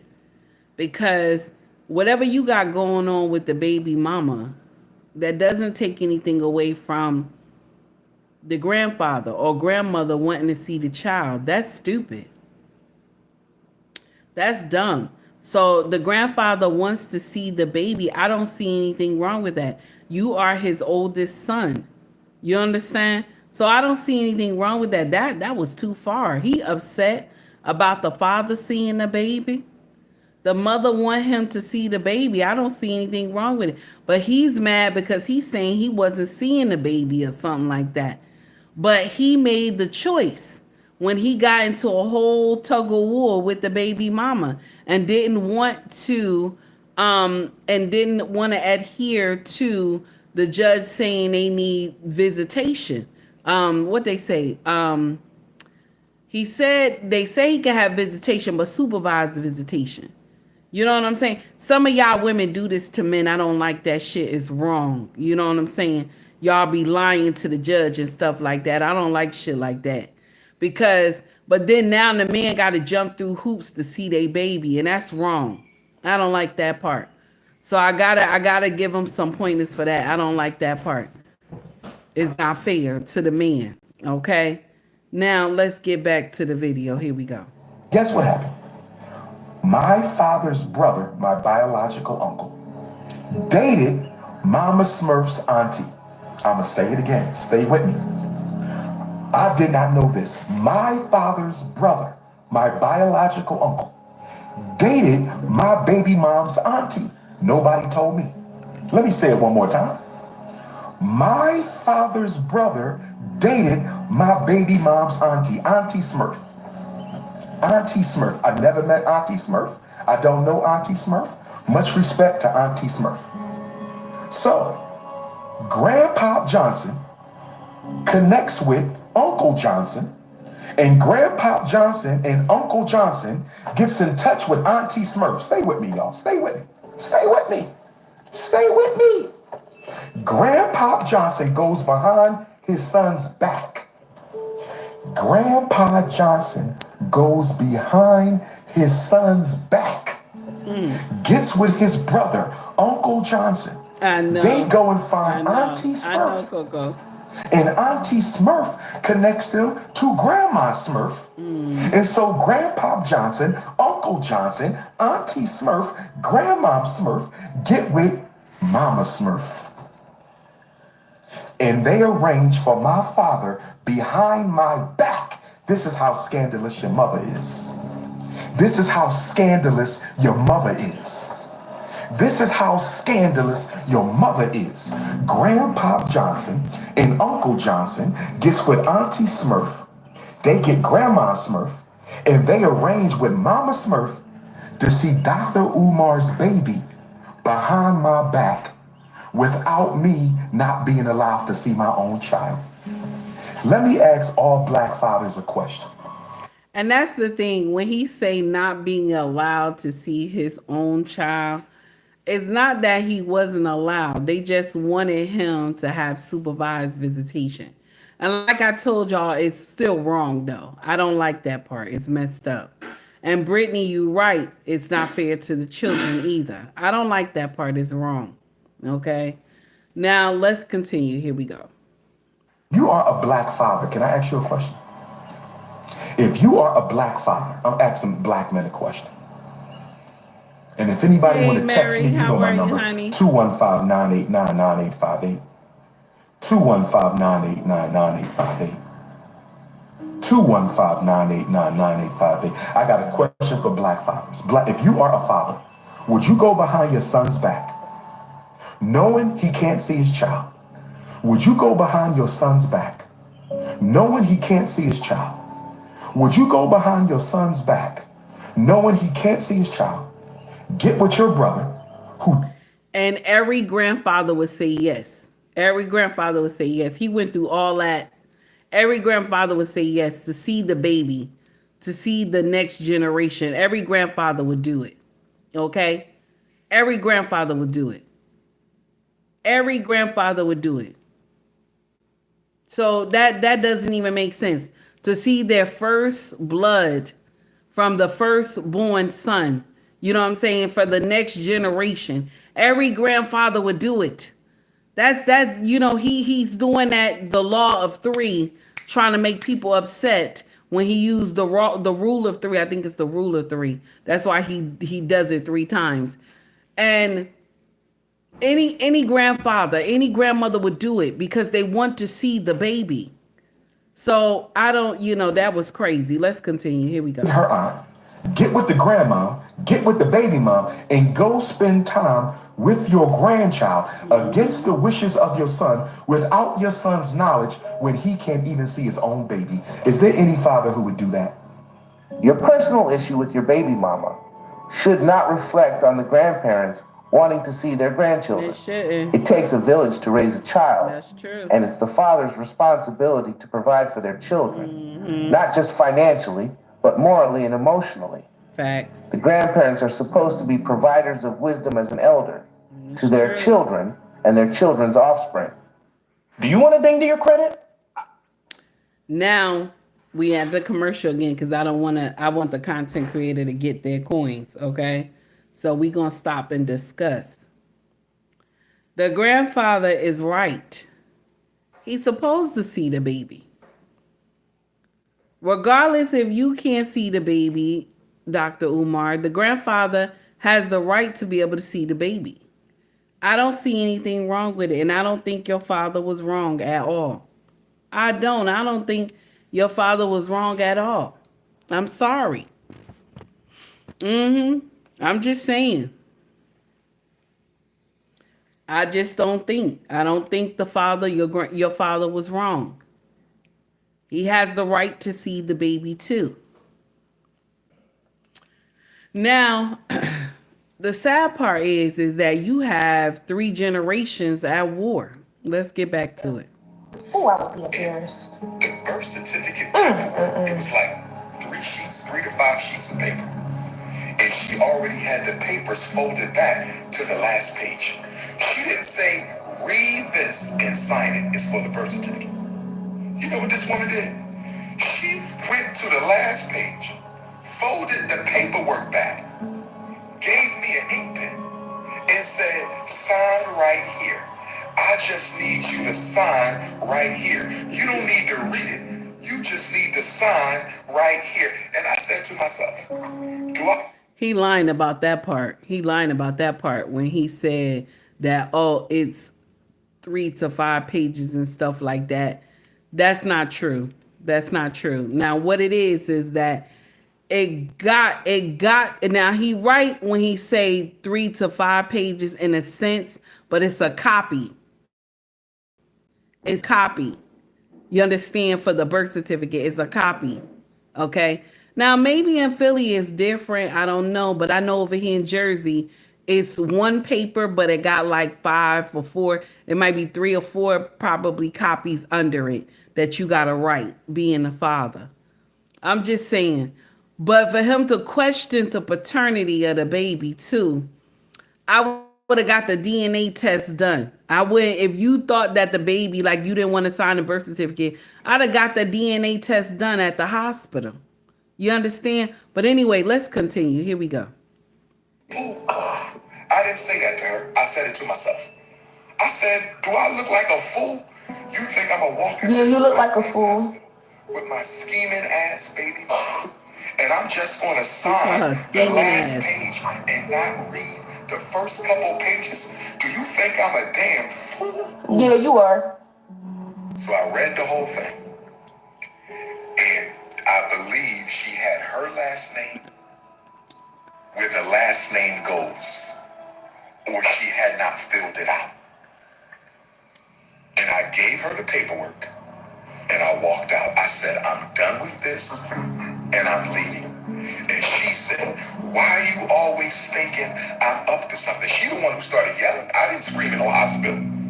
I didn't scream. I didn't raise my voice in the hospital. I gave her back the birth certificate paperwork. And I think I said, I'm tired of you playing games. I'm out. And she started yelling at me.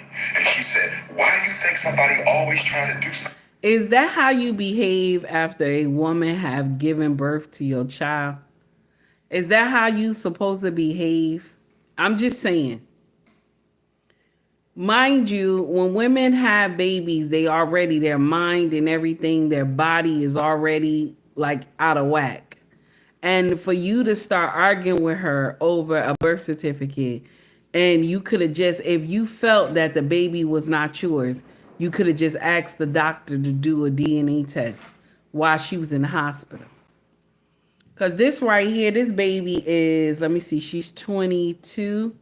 So what does that mean? She's probably a 2000 baby. So you could have got the doctor to do something about that if you question the childbirth. You know what I'm saying? If you question the birth. Instead of you getting out there doing a full-on argument with this woman after she done brought life into this world because of you. One thing, my sisters, when y'all understand how dangerous it is to give life, you'll choose better. We give Pookie and Rere children. We give them children. And you don't understand how you are so close to heaven's door. You understand? You don't understand how close you are to heaven's door when you are giving birth to children. You're like 3 steps away from heaven's door. You are 3 steps away from heaven's door. So if one of the angels go and open up the door, you fall right in. Do you know how easy it is to be sent to glory when you are trying to push out life? Do you know what that is? We give life to men who don't even deserve a lineage. And I'm not saying Dr. Umar don't deserve a lineage. I'm saying Pookie and Rere's, and he's a part of the Pookie and Rere clan. Pookie and Rere does not deserve a lineage. Pukisha and Rakeisha does not deserve a lineage. They don't. Do you know how your body opens wide like the predator? Your body, your lower body opens wide like the predator. It is something like you have never witnessed before. And if you have never seen nothing like this, baby, you will faint. You will faint. Full faint. That's why a lot of the men, when they go in there with their wives or baby mamas, somehow they always faint out because they ain't never seen no shit like that before. It's scary. The shit is scary. I ain't lying. It is not for the faint of hearts to see that. It's not. The shit is scary. Even when they have to give you a C-section, that shit is scary too. It is something like you don't want to see it. You don't want to see it. Especially when they take when they take the knife to the belly. That is so scary. And then it's not a knife. I mean, they got it's like a saw and shit, and it's speed fast. That shit is scary. That shit is scary. You know what I'm saying? The doctor is talking to you. I'm here. Be calm. You know what I'm saying? You smell. And the messed up part is you smell. And I remember smelling this smell because with our last two children, I had to have C-sections. Okay? And I smelled a burning of of bone. I smelled like burning of a bone.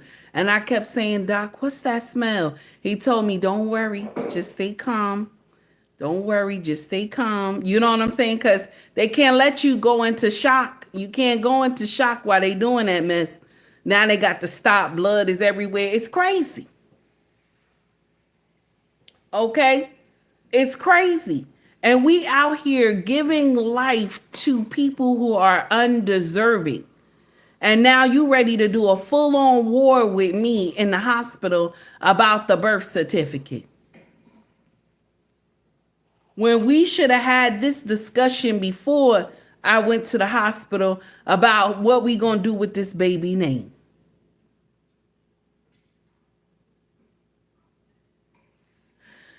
The problem is that you cannot correct Dr. Umar. That's the thing. Even in his youth, and now you can't correct him. And if you stand up against him, his minions will come into your chat and start going crazy. His minions will come to your page and start going crazy. And they understand that the truth is the truth. But the thing is, they believe that he's Black Jesus. I said what I said. Let's continue. Why do you always think I'm trying to get over on you and I left? Where the black men at in the chat? Where the black men at in the chat? I'm talking to the black men in the chat. Where y'all at? Brothers, where y'all at? Are there any black men who would go behind their son's back, get with the baby mom, spend time with the grandchild without the son's knowledge, without the son's permission, and doesn't even advocate for his son to see his child? And doesn't even advocate for the son to see his child. And this is the thing. He doesn't even know if the father was advocating for him to see the baby. Because the father sound like he's an upright man. He sound like it. You don't understand? And I'm going to share something with you. This is no hate to the Christian brothers. This is no hate to my Christian brothers. But the Muslim brothers, they stand on business. They stand on business better than the Christian brothers. I'm sorry. I'm not trying to be mean to y'all. Please don't take offense to it. But Muslim men know how to call a spade a spade. They know how to call a spade a spade. And I'm quite sure that his father was talking to the baby mama and saying, let my son see his child. Because my son needs to be around this girl. And there's no way that the father was going to see the baby and not encouraging the baby mama to let him see the baby too. Come on now. That's just me. That's what I see. I have been raised around certain Muslim men, and I'm gonna share something with you. All of them are not perfect, but it's a large amount of them that they understand the assignment. They understand that family is first. And I'm not hating on the Christian brothers. I'm not out here talking about I don't have love for y'all. Okay? A lot of y'all stand on business, but a lot of y'all don't. Y'all be doing some foolery. Okay? But for the Muslim brothers, I'm quite sure his father talked to this woman. I'm quite sure. And y'all gonna hear the father speak. So y'all ready? The father is not out here for glitz and glamour. Because if the father was for glitz and glamour, do you hear me? He'd have cursed Dr. Umar out. He'd have cursed him out. He would have cursed him out. Let's continue. Here we go. And doesn't even advocate for the son to see his child. The elders got together. Isn't that the African way? I guess it is. I guess it is. Without your son's permission, that's not the African way. Without your son's blessing, that's not the African way. Your son can't see his child, but you over there? He gonna say that's not the African way. That's not, nope. The African way that you claiming that's not the African way, the way you dog walking your father is forbidden. The way you dog walking your father is forbidden. My husband comes straight from the motherland, from Nigeria. And there are times where he used to get so frustrated with the elders in his family. He never said anything crazy. My king never said anything crazy. The stuff how you dog walk your own daddy is nasty. I'm sorry. So no, we won't be doing that. We won't get in here and talk about, does that happen? No, you dog walk your daddy. So the gloves is off. I don't see anything wrong with him going to see that baby. Please, let's continue. Your son can't see his child, but you over there? Your son can't see his child, but you over there. And then my brother tells me he got pictures with my daughter in his living room. What? Today met in So he not supposed to have pictures of his granddaughter in his house? Y'all, come on now. Do that sound crazy? He not supposed to have pictures of his granddaughter in his house? That sound crazy. This is when she was a baby. This is when she was a baby we talking about. This is when she was small. Dr. Umar is narrating the story, okay? He narrating the story to baby Smurf. That's what he said, okay? Louis, thank you, baby, for the high five. I see you, honey. Thank you so much for taking time to donate to the channel. We talking, he doing, whoever did the video, they cut up bits and pieces of the daughter live, Dr. Umar live, and then the grandfather's gonna come in. So it's 3 of them videos cut up, and I'm gonna share something with you. The grandfather had every right to see the baby. I'm sorry, I don't care what anybody say. He got pictures with my daughter in his living room. What? First, let me say hi, Mar. Okay. This is meant for you. This is the father. This is the father. Let's get to it. Here we go. I'm sure your followers and other people may view it. The few that have heard you say what you said about me. Let me say, first of all, I made a video on Facebook with the intent that it reached out to you, but I figured that this way is probably an additional means that you might be able to hear what I have to say. Firstly, I love you. I'm glad that you are doing what you're doing with the right intentions. I don't necessarily agree with how you're going about putting it out there, and you know that. Secondly, I'm not trying to assassinate your program or whatever you're doing. I told you before, I'll say it again, I don't like the way in which you demean people, insult people, make statements that may not be proven to be true, but none of this is against you. This is against the message in certain ways, but not necessarily the whole message. In other words, when you say something, people believe it, they respect it. True. If you start calling people names, they call people names too. If you say that something is not historically correct, they believe it. Why? Because our people don't go and check things. They don't study. We don't. They rather just wait, let us do the study, and then feed it back to them, spoon feed them the information, and then they call it fact. He right about that. We are all guilty of that. We don't never go search nothing. Like all this stuff with Dr. Umar, this could have been exposed, but because we don't search anything and everything that he said, y'all believe him.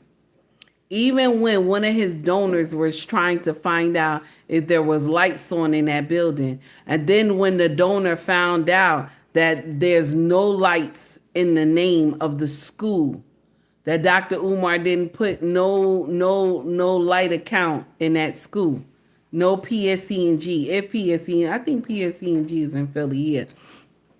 So they didn't put any account in the school name. And the donor came back to try to tell everybody. And y'all had blacklisted him. Y'all put him in what? The Book of Negroes, okay? And I'm going to share something with you. Take heed, don't mind being in the Book of Negroes. I don't care. I don't care. Because y'all Jesus, y'all black Jesus is falling. I don't care. I do not care. And it's sad. It's sad that y'all see this man as black Jesus and y'all see him as the savior, when who really can save the children is their fathers. Their fathers. Men of substance need to save their own children. Black men can save their own children. And my sisters, this falls on you. Because you're sitting up there sleeping with Pookie and Rere, and you believe he's going to be a man of substance to raise these children, and he's not. He has shown you what he is already. If he had multiple children before you got pregnant, he showed you how he didn't take care of them. And yet you sat up there and had another baby with him. And now you're looking for everybody to help you raise the baby when you could have taken Stephen, because Stephen wanted you. When you could have took LaShawn, because LaShawn wanted you. But you wanted to go with somebody else who was not a man of substance because everybody else wanted him and he looked good to you. And so you wanted to be baby mama number 2. You wanted to be baby mama number 3 instead of being the wife. You didn't want Matthew. You didn't want Stephen. You didn't want LaShawn. You wanted Pookie and Rere. You want to be number 2, number 3, number 4, number 5, baby mama. You didn't want to wait for Matthew. You didn't want to.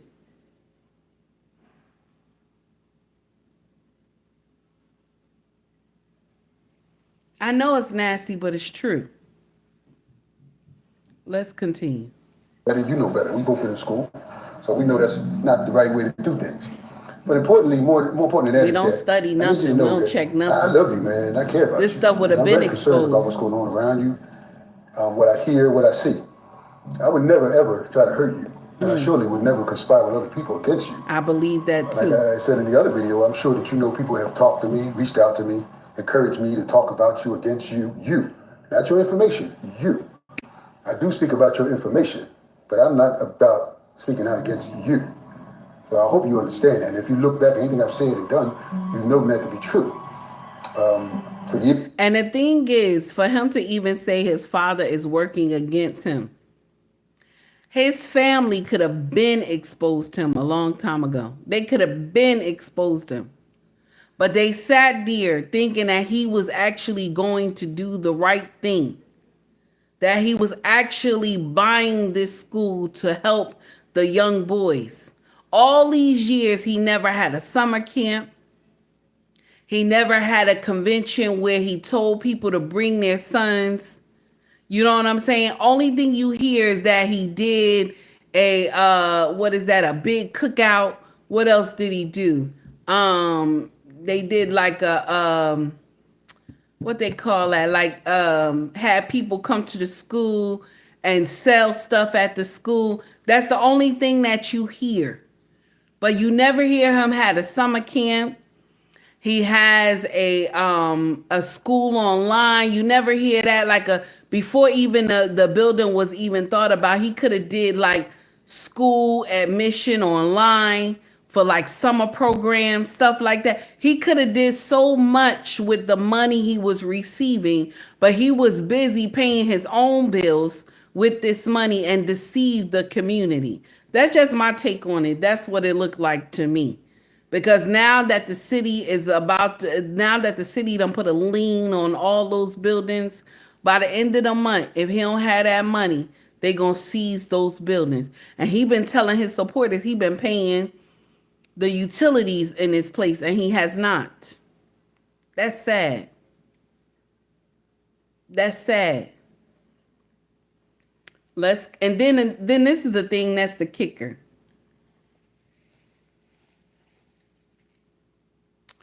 And I didn't know this. I just found this out last night on Honor's channel. Shout out to that brother. You want to charge single mothers $500 for their boys to go to this school monthly. Where are they getting that money from?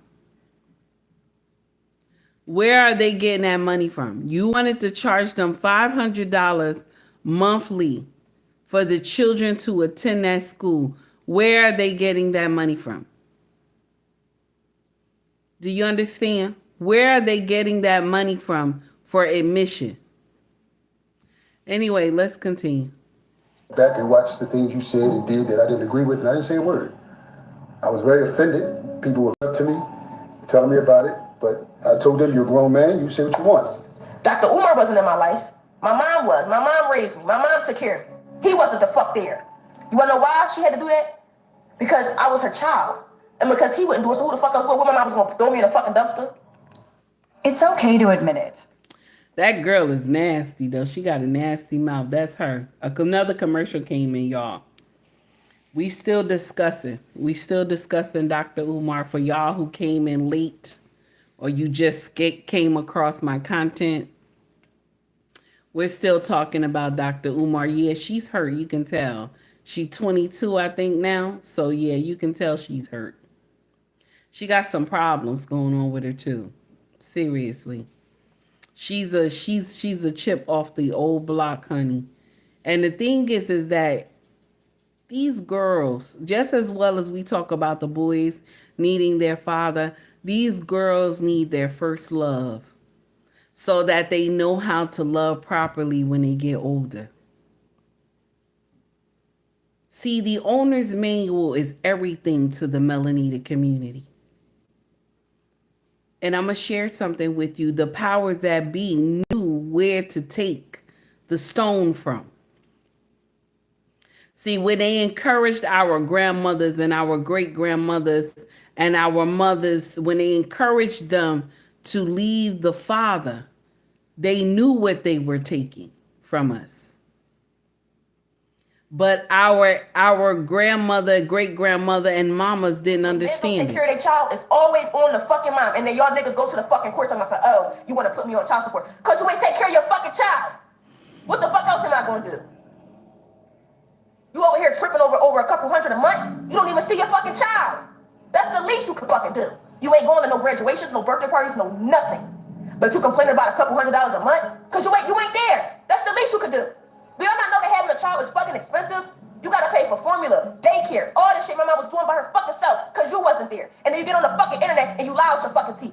And this is the shit that pisses me off. Because y'all get on here and y'all validate a piece of bullshit. All of this is lies. All of this is lies. He's doing this to protect his image. What? My brother told me Grandpa Johnson got pictures. He said he got pictures with your daughter in his house. How in the hell did Grandpa Johnson get pictures with my daughter and I can't even see my own daughter? Can I ask baby mamas, if you are a mother or a grandmother, can I ask you a question? And I have no disrespect towards Grandma Smurf. She's an elder. She did me wrong, but she's an elder. Much respect to you, Grandma Smurf. I don't hold no animosity for no relatives, brothers, sisters, aunts, uncle, cousins. I hold y'all harmless. Y'all did me dirty, but I hold y'all harmless. But I'm going to ask a question to the mothers and grandmothers. If you are a mother or grandmother, would you invite your grandchild's grandfather to your house? Yes. If you know he don't have a good relationship with his son, yes, to be with his child, yes, behind his back. I'm talking to yes, mothers and grandmothers. Yes. Would you invite your grandbaby's grandfather? I would. Over your house to spend time, yes, with your grandbaby when you know him and his father don't get along? I would. And he don't want his father around his child. And the baby daddy can't even see his own child. The baby daddy can't even see his own child. But y'all want to bring Grandpa Johnson, or that's what your mother and grandmother did, and your grandfather did. That's what your mother, I'm not going to blame your auntie. And I'm going to share something with you. Why is Tiki saying that she would? I'm going to share something with you. If it wasn't for my mama having a relationship with my grandmother, I would have never been accepted into that family. Never. My grandmother was able to see me at the hospital. My grandmother was gangster. Shout out to Edna. She was gangster. My grandma came down to the hospital. When she heard that my mama gave birth, okay? You hear me? My grandma was gangster. She came right down here. Okay? She came right down here to see me. My grandma ain't get no invitation. She came right down here and looked at me, kissed me, hugged me, smelt me, told my mama, this our baby. I'm sending my son down here. This our baby. I can see her. She looks like us. This our baby. So I don't, I don't see nothing wrong with it. I don't see nothing wrong with it. Because the problem is you. The problem is you and your daddy. The baby ain't got nothing to do with it. The baby ain't got nothing to do with it. The grandfather want to have a relationship with his grandchild. I don't see nothing wrong with it. His first child, his son, had a baby. And he not supposed to see the baby? This is dumb. Anyway, let's continue. Here we go. And for the people who said, no, I wouldn't invite him, scroll up. Get out my chat. Get out my chat. We not talking about division. We not talking about division, okay? We ain't talking about division. This is the stupid people who be coming to social media and y'all say the dumbest stuff up here. And then y'all get in here and believe that that makes sense. You don't want the father to come. The war is between you and the baby daddy. It's not the grandfather. The grandfather had nothing to do with it. Y'all crazy. Let's continue. Nonsense. I'm not going to blame my uncle. My uncle could have been innocent. Should my uncle have told me that he dated my baby mom's aunt? He should have told me that. He should have told me that. My uncle should have told me he dated my baby mom's aunt. It's okay. I was born Jermaine Shoemake anyway. I'm good. I was born Jermaine Shoemake anyway. I'm good. I was born Jermaine Shoemake anyway. I'm good. But anyway. When they don't believe that black... And this is the thing. He believed him doing a full rant on social media. Commercial came in, y'all. He believed him doing a full rant on social media and disgracing his father makes sense. And only his supporters agree with this nonsense because anybody who got common sense, the father is not coming for war. If you listen to the way the father is talking, he not coming for war. The father didn't dog walk him or anything. The father just said he don't agree with some of the things that he doing, but he doesn't go to the enemy's camp and dog walk his son. See, there's a lot of parents, especially y'all youngins, y'all young parents, y'all stupid.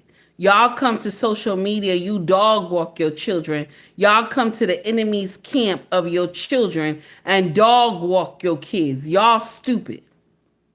Y'all stupid. You don't do stuff like that. Your child got a problem with somebody. You don't go and be chilling with them like y'all cool and stuff like that. You don't go to the enemy's camp. You don't do that. You don't go and discuss your child to other people in the enemy's camp. Now he can't tell, he can't get up there and say the baby mama is his enemy. You had a child with the baby. Y'all blood is in her house. So the grandfather was right to go see the baby.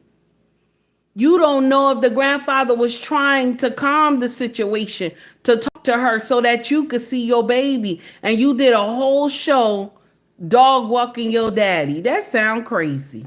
I'm good. I was born Jermaine Shoemake anyway. I'm good. But anyway.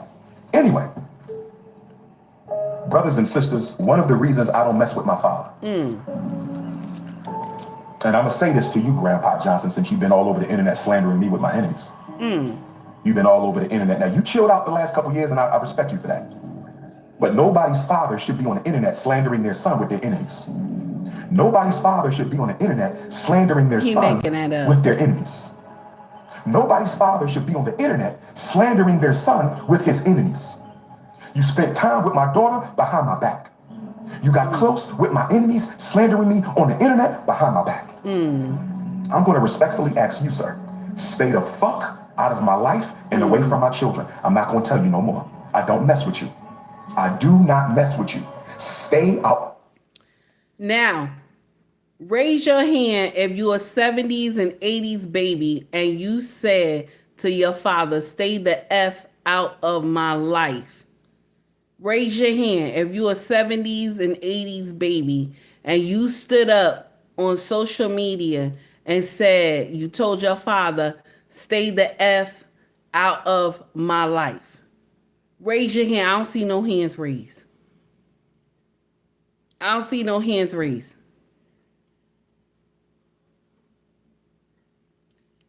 What's the problem? What's the problem? What's the problem, y'all? Okay? What's the problem? Have you ever sat up there and told your father? Matter of fact, we can't even say social media because it's 70 and 80. Okay? But we say social media right now. Have you ever got up there? You so mad about how you were raised back in the day. You got up there now and you tell your mother or your father, F you. Have you ever done that? Raise your hand if you ever done it. Because we don't do that. We're cut from a different cloth. 70s and 80s babies, we're cut from a different cloth. We are raised from a different cloth. We've been through some shit growing up. You hear me? We not from the era where I'm not safe in my body. We're not from that. We're not from that era. Even when our parents do a full-on curse out session and you be sitting here, you grown as fuck. You got kids already and shit. Your kids is big and everything. And then your mama and your father call themselves cursing you out. What do? We sit there. We just looking at them. That's what we do. We sit there. And then we say, you know what, mama, daddy, you know what? I'm going to see y'all later. You know what I'm saying? And then as you walk into the car, you don't even say nothing as you walk into the car because you know they always tell you, I can still fucking hear you. You know they always tell you that, right? So you wait till you get in your car. You get halfway down the street. And then you start cursing. Mother so-and-so and this and that. These mother so-and-so. That's when. 70s and 80s babies, we don't do that. And he up there cursing his father out. Full display on social media. Let's continue. Here we go. Stay away from my children. I'm not going to tell your ass no more. You know, you call me a coon. You know, you say I'm on a tour of multiculturalism. You said I want white people to follow me. You know, you're wrong. You're wrong. I don't want anybody to follow me. I want people to follow themselves, use their own head, and study and learn the truth. You called me a coon, and you said something about if his ass doesn't stop, I'm going to change my name. Well, I hope that you understand that no matter what you call yourself, I'm going to still love you and respect you and call you by your name, whatever that may be. Your mother did name you I did change your name once I became Muslim, as I did your other siblings. Okay. So it's not an offense to me if you do that. What's offensive to me is that you do it, if you would do it out of spite, just to strike back at me as though we're in some kind of battle here. I didn't know we were in a battle. People have asked me, a lot of people have asked me, why don't you talk to your son? Why can't y'all communicate? Well, I'm going to say here today, since you put it out there, put my name out there, that you know I've reached out for you to speak with me for years. He said I reached out. You know that I want to talk to you about all this that you spread to people. You know that it's in my nature to confront whatever I don't care for and whoever I don't care for, and not to run behind other people to get it done, including when it comes to you. But you have not fed back to me any replies, and if you want to say I'm lying, then prove it. But you know you haven't. Our generations do have a gap, but I would never, ever, ever let that gap come between us to where I would become your enemy. I'm not your enemy. I'm not a supporter of everything you say, because I know for a fact that it's not all correct. But I would never, ever go against you, father to son. I love you, and I need you to know that. And whoever's talking in your ear, I'm sorry that you've given them more credence than you would me, because my history doesn't show me to be like that. Furthermore, now I'm gonna share something with you. The commercial coming in. Bernard, I hope I'm saying your name correctly, sir. You're right about that part. You are right. You're right. I'm gonna share something with y'all. Takey does not have a good relationship with her parents. I don't. I grew up in a crack home. My father was a womanizer. You understand? So I've been through a lot. I've seen a lot. And a lot of shit was done to me growing up too. Okay. But I have never gave my mother a full cursing out. Okay. I've never gave my father a full cursing out. Okay. That I wish they could have raised me better and stuff like that. Because I'm going to share something with you. Once you grown, ain't nothing you could do but just change the future of your children. There's nothing you can do. All you can do is continue to go on with your life and not do the stupid mistakes that your parents did. That's all you can do. You can't continue to blame them for shit that they had done when they were young themselves. All you can do is continue to move on and raise your kids better. I remember my daddy said to me, because his father didn't raise him. You know what I'm saying? My granddaddy was a Rolling Stone. Okay, my granddaddy was a Rolling Stone, and he was handsome. I saw his picture. My granddaddy was handsome. He was like 6 feet and some change. The man was a tall man, and he always was clean. Okay, always was clean. Okay, and my grandma was this Southern belle. She was a young Southern belle, beautiful, dark-skinned woman. She was just amazing. Okay, shout out to my grandma. May her soul rest in peace. Shout out to my granddaddy too. May his soul rest in peace. But I remember my father said to me, well, my father didn't raise me. I looked at him. And I didn't say anything because, you know, what does that mean to me? So your father didn't raise you. So that means you don't raise me too? You know what I'm saying? Like, that's the dumbest shit. Like, okay, well, my mama wasn't there. Mama wasn't there. Mama was doing nonsense. So, you know, okay, my mama wasn't raising me, so I'm not supposed to raise you. That's dumb. Y'all come with the stupidest logic in the world. I just looked at my father like, what does that mean? Your daddy wasn't there. So, you know what I'm saying? Is that my fault? You know what I'm saying? Takey grew up in a crack house. I grew up in a crack house most of my youth. Okay? My mama sold everything and a little bit. You understand? But I knew I didn't want my children, our children, to go through the same thing. So Takey worked hard, always maintained food in the house, always kept a roof over our head. I'm not going to say everything was always perfect, but I ain't want to smoke crack. Mind you, I had a lot of opportunities to smoke crack. I had a lot of opportunities to smoke crack. People used to crack on me all the time because I ain't never want to get high and shit. But I saw the destruction in my own home with my mama. So I didn't want to be out here all messed up in the street selling pussy 20 in the front and 40 in the back and shit for some crack. Just because you went through dark times in your youth as growing up, that doesn't mean you get in here and punish your own children. Just like I tell our children, because they say, Mama, you hard on us. You always hard on us. That's what they tell me all the time. Mama, you always riding us. I said, this is my thing. When you have children, everything you saw in me that you didn't like, you don't do it to your kids. You change it. That's how it's supposed to be in a family. You change it. My mama smoked crack. She was out there doing nonsense. My daddy did dope. He was out there doing nonsense. Okay? Take heed, don't do crack or dope. Okay? Take heed, don't do crack or dope. Take heed, make sure her husband make sure the kids got a roof over their head, food on the table, clothes on their back, shoes on their feet. And anything that we missed in our children, anything we missed, we tell them, listen, when y'all get older, okay, whatever we missed, you make sure your kids got it.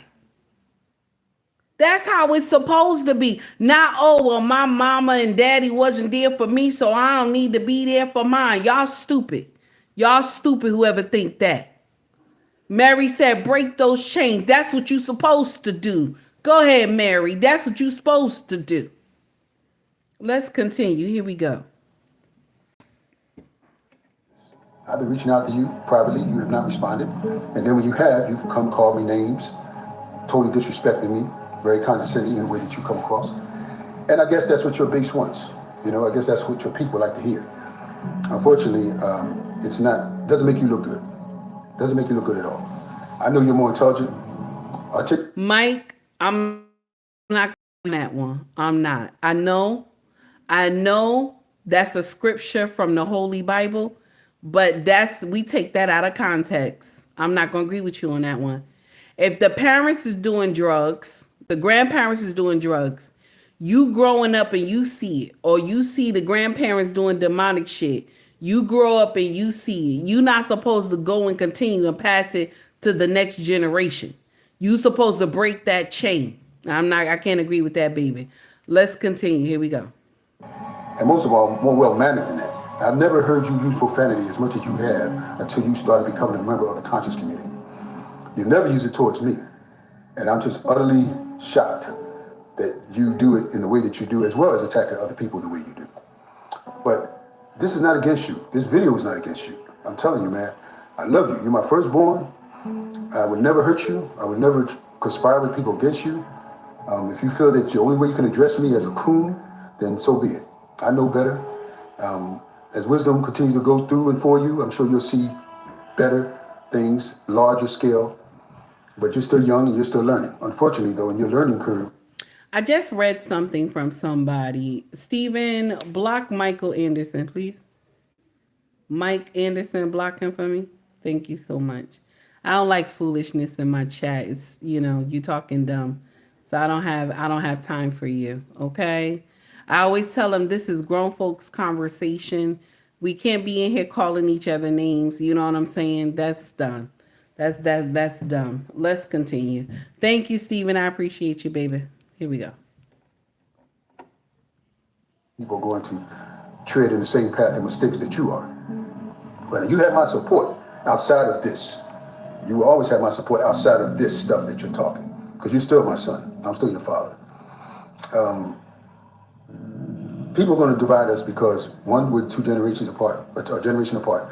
And two, because they don't want to see black men together, especially old and young. That's true. They don't want that.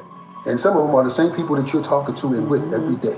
That's true. They don't want to see that. And a lot of times people are just looking for the bottom line of what they can get out of you and what you're doing. You're right about that one. You know what I do. I'm not ashamed of what I do. I'm trying to make things better for all of us in a different way. Yeah, I didn't start it when you started. I started before you were even born. This is what I do. This is what I've always done all my life. You just don't know about the many challenges I have been through in my life. Defending black people, defending myself as a black person, and out of situations involving other black people. But just know one thing, man. I'm not against you. I'm not your enemy. I'm not a hater. I have nothing to hate you for. He said, I don't appreciate being disrespected by you or anybody else. That's right. But outside of that, no, there's no hatred going on here, man. And I'm still reaching out to talk to you as I've done in the past. If you want to get together and talk, we can do that. If you don't, so be it. This is my reply to what you said to me. It's being done because you said it. And I need other people out there to realize you do have a father that loves you, that respects you, and is truly proud of that which you do that is good and honorable. But you also have a father who has never bit his tongue when it came to things that he felt was wrong being done by his children. With the home warrants. And I like what the father has said. He said, I'm still going to speak when my children, even if they're doing something that's not right, I'm going to speak against it. As a parent, you have to. When you see your child doing something that is not right, you have to speak against it, not just let them continue with the foolery. And I'm not calling Dr. Umar father the all-seeing eye. I'm not saying that. But the way it's being handled, the way Dr. Umar is coming at it, it looks suspect. Like you don't have a good relationship with your father. So now you don't have a good relationship with your daughter too. And she's 21. You had so many opportunities to try to fix the situation. I'm just saying, you know what I'm saying? Until the baby done came out, 21. I call her a baby because my oldest son is 31. Okay. So now you got this one coming out and she's exposing you. You know what I'm saying? And girls need their father to be able to love properly. This is why a lot of our sisters are out here, they broken.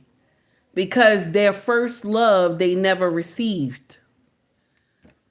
Bernard said, take heed, you should bring your king on a live feed one day. I would be honored to hear from him. Oh, that would be so nice. I would love it too. I had took a video of him one day. We were driving and I was videoing him one day. And he acted like he didn't even want us to be on the camera. He's not really a social media type. My king is like a type of man that he's very, I know y'all see me smiling. I always talk about my husband when I smile, but he's like a calm lion. He's not one of these men you see on social media that be screaming and acting out and all that. He's not that type of man. He's just like a calm man. He's like, how can I say? My husband is like an astute type of man. He's very calm, but baby, when you get him mad and he pull his glasses down, he gonna dog walk you. A whole session is coming. A whole session. I be trying to stay away from those sessions. Okay? Let's get back in here. Here's Dr. Umar. Refers to the school and the money. I haven't seen anything. And believe me, I've been combing the internet probably 23 hours a day now since they started. Reason being, because I'm really disappointed. And I really feel bad for the people who put the time and the money into this. And to me, have not been. Shout out at nightdayherbals.com. So that's the end of the show right there for that video. That's the end. Okay. Shout out to Night and Day Talk Media. Now he did, his own little commercial at the end. So I want to share something with y'all. I feel bad for all the people who donated to this school. I feel bad for all the people who believed in Dr. Umar because now the city is coming to take this property away because he didn't pay the utilities on this property since 2016. But he brought the property in 2019. And that's why you need to have a lawyer. Anytime property is transferred to you, make sure you have an attorney so you won't be held responsible for any past utilities and taxes and stuff like that. Because if you don't have that, you in trouble. You are in trouble. Now, we done with Dr. Umar for today. My heart goes out to all the people who believed in him. My heart goes out to all the sisters who believe that their child will go to that school, that you need a structure for your son. But I'm going to share something with you. My sisters, you're looking too far. You are looking too far to a man that you didn't know from Adam when you had the owner's manual in the area. And if the owner's manual had passed away, you still had your father, your brothers, your cousins, your uncles to help you train this boy or this girl. Okay? Stephen says it starts at home. Amen. Y'all forget that. Y'all be looking for the Lord and Savior outside, and the Lord and Savior is in your home. The closest image that you will ever get to see Yahweh is man. The closest image that you will ever get to see Yahweh is man. These children need their fathers. Stop listening to other women tell you you could raise these kids on your own. You don't need no man. Take heed, been on both sides of the aisle, and that shit ain't true. That shit ain't true. It is hard to raise a boy. That shit ain't true. And it's hard to raise a girl, but the girl try to stay in alignment and the boys do their own thing, because you want to know why? They got to challenge the grain, baby. They got to challenge the grain, because they want you to understand that they want to play king in the house. This is why a lot of y'all women those boys lay hands on you, because they want you to understand that they want to be the head of their own life and they too young. This is why a lot of y'all come to social media, because when you arguing with your son, you got to turn on your camera because you want to have proof that he whooping on you. A lot of y'all scared of these boys.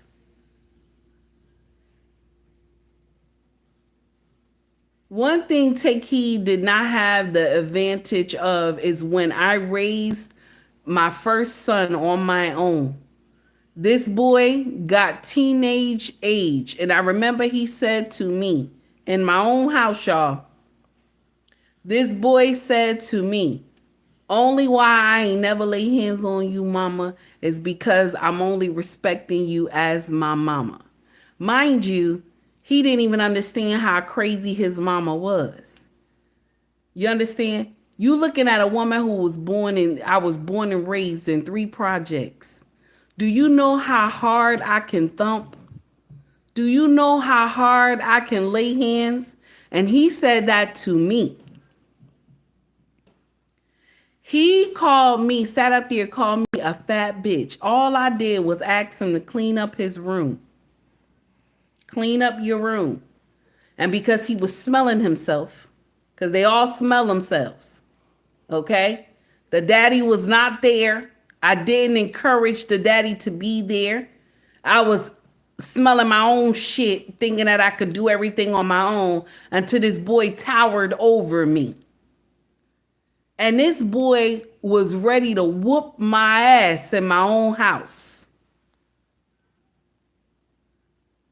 I've been on 2 sides of the aisle, I understand. And y'all know I told y'all that story many years ago when we first started social media. But the boy that lives in this house, he has a king as a father. He has a king as a father. My husband is a king. I don't care what none of y'all say.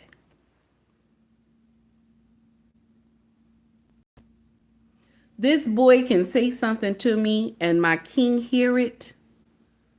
Baby, you will see this man. Now, mind you, this boy is about to be 6 in height. Okay, and he's big. He looked like a linebacker. Okay?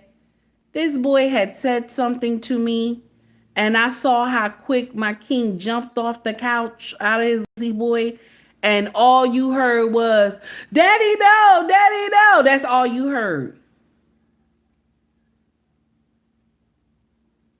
And then a few minutes later, he come downstairs and say, my tears coming down his face, Mama, I'm sorry. I ain't mean to say that to you. I ain't mean to shout at you. And I hear my husband telling him, talk to my wife with some respect. Talk to my wife with some respect. You lost your mind. You lost your mind. There's a difference when you're raising these boys on your own and when you're raising them under a man with a king mindset. And because y'all believe y'all can raise these boys on your own, this is what leads you to fail every time. The idea that Dr. Umar had for an all-boys school, that's a good idea. It's not bad. It is not bad. It is a good idea. But you're looking to him to save your sons when the owner's manual needs to be information. The owner's manual needs to be in the house to raise these boys. Because you cannot teach these boys about life. You can't teach them how unfair it is for them when they grow up. You can't teach them that the world don't give a damn about them, that they have to go through life fighting every day. You can't tell them that. You can only tell the girls on how to behave when they're growing up. You can't tell the boys how life will be for them. I never said that the school was bad. It was not a bad idea. But the way he went about it was not good. The way he deceived the community was not good. And the way y'all believed in him without checking is not good. Anytime you got to send your money somewhere, you supposed to ask questions. Anytime somebody demand a monthly amount from you, you supposed to ask some questions. Anytime you want to put your child in any type of program, you supposed to ask questions, damn it. You supposed to ask the background of the person who wants to do the program. I'm going to share something with you. I never subscribed to our children going away for camping and stuff like that. I never subscribed to that. I never subscribed to our children spending the night over people's house, especially if I don't know you. And because of the horror I went through growing up, that's a stigma that I got when it comes to our children. I don't let our children spend the night at nobody's house. I don't let them go camping, none of that stuff, because I'm going to share something with you. A lot of things happen in the dark to y'all children and you don't pay attention. The oldest one, she got the oldest one of the second group. She got the brunt of the conversation when she was growing up. She'd say, Mom, I can't never spend it over nobody's house. I can't never go to nobody. I said, because I said so. You can't go to nobody's house. So now when the other ones begin to get boring and they would ask me, Mama, can I go to so-and-so house and spend the night? She would jump in. She said, Mama, don't let us spend at nobody's house. Mama, don't let us go over nobody's house. She don't let us. Don't ask her. We don't go camping or none of that stuff. Don't ask her. She not going to let you go. She'd tell him. She'd jump in. She'd jump in. She'd be like, Mama, I got it. She'd pull him to the side. Mama, don't let us go. There's some bad things that happened to Mama when she was young. She don't let us go over nobody's house. So don't ask her no more. And the kids just grew up like that. Oh, no, we don't go. They tell their friends, oh, no, we don't. No, my mama don't allow us to do that. My daddy will flip out. No. So they know. I keep telling y'all, stop leaving your children with everybody. I keep saying that. None of y'all listen. See, 70s and 80s babies, we know. We've been through a lot of shit. Sometimes it was our own family members, the boys too. Okay? So we're very protective over our children. We watch them. Y'all newer generation, y'all don't pay attention to shit. A lot of stuff happened because y'all out here popping pills and doing nonsense. You're not paying attention to your own children. If you like the content, please like and subscribe to the page. Also, donate to the page as well. It's sad.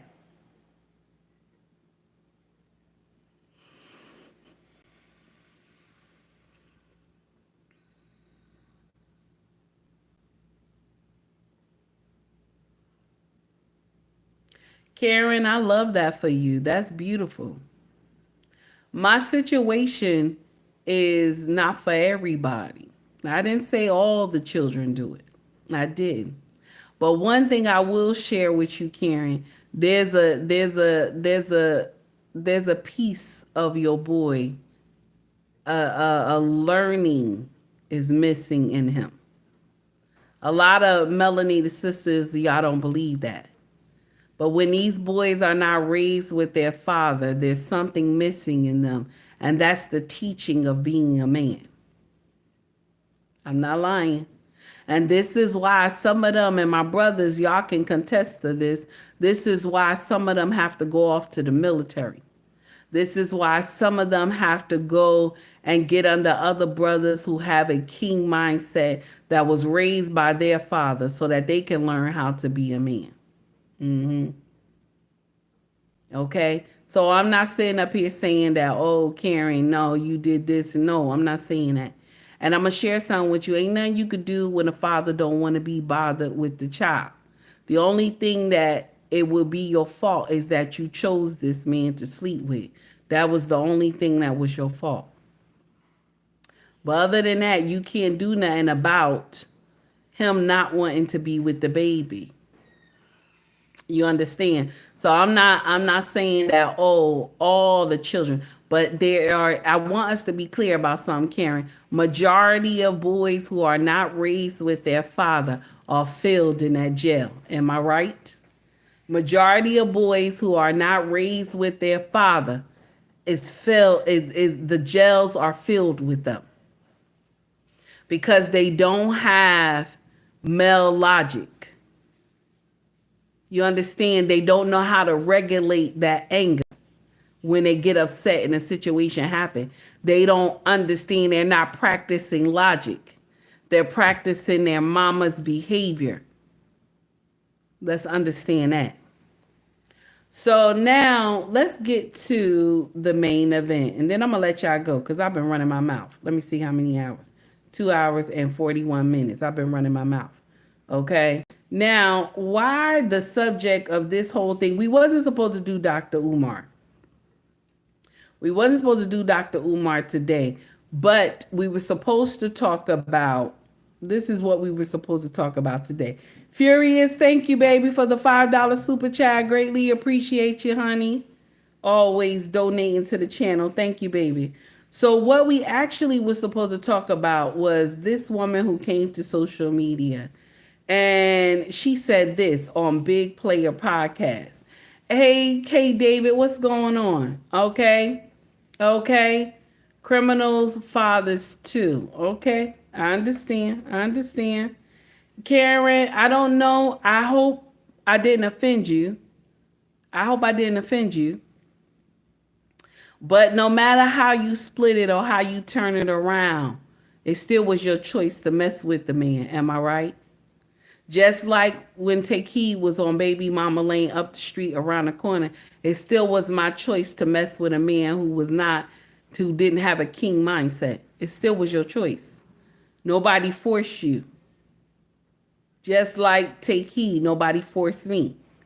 And so I raised my first son on my own. Not saying that he would, the thing is that after the whole situation, when the boy caught himself laying hands on me and he didn't know his mama could thump like that, okay? The boy is doing well now. He grown. He got his own family, okay? He's married. He's doing amazing. I didn't say all children end up in prison, but they got to challenge the grain. My brothers, y'all know what I'm saying when I say this. Most boys challenge the grain when they're young, regardless of what you taught them. They challenge the grain. And if there's not a man to stand up and push back, these children will lay hands on you. We have seen horror stories like this.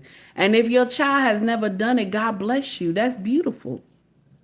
I don't want us to get on the wrong page. I'm not I'm not getting rude with you or nasty with you. I don't want us to get on the wrong page because you didn't come in here disrespecting me. So we ain't got no problem. We ain't got no problem, my dear. Okay. Now, this conversation right here we getting into is because this sister came to social media on Big Player Podcast and she said this. Now I'm gonna be right back. Okay. I'm gonna be right back, but I'm gonna let y'all listen to the video. Here we go.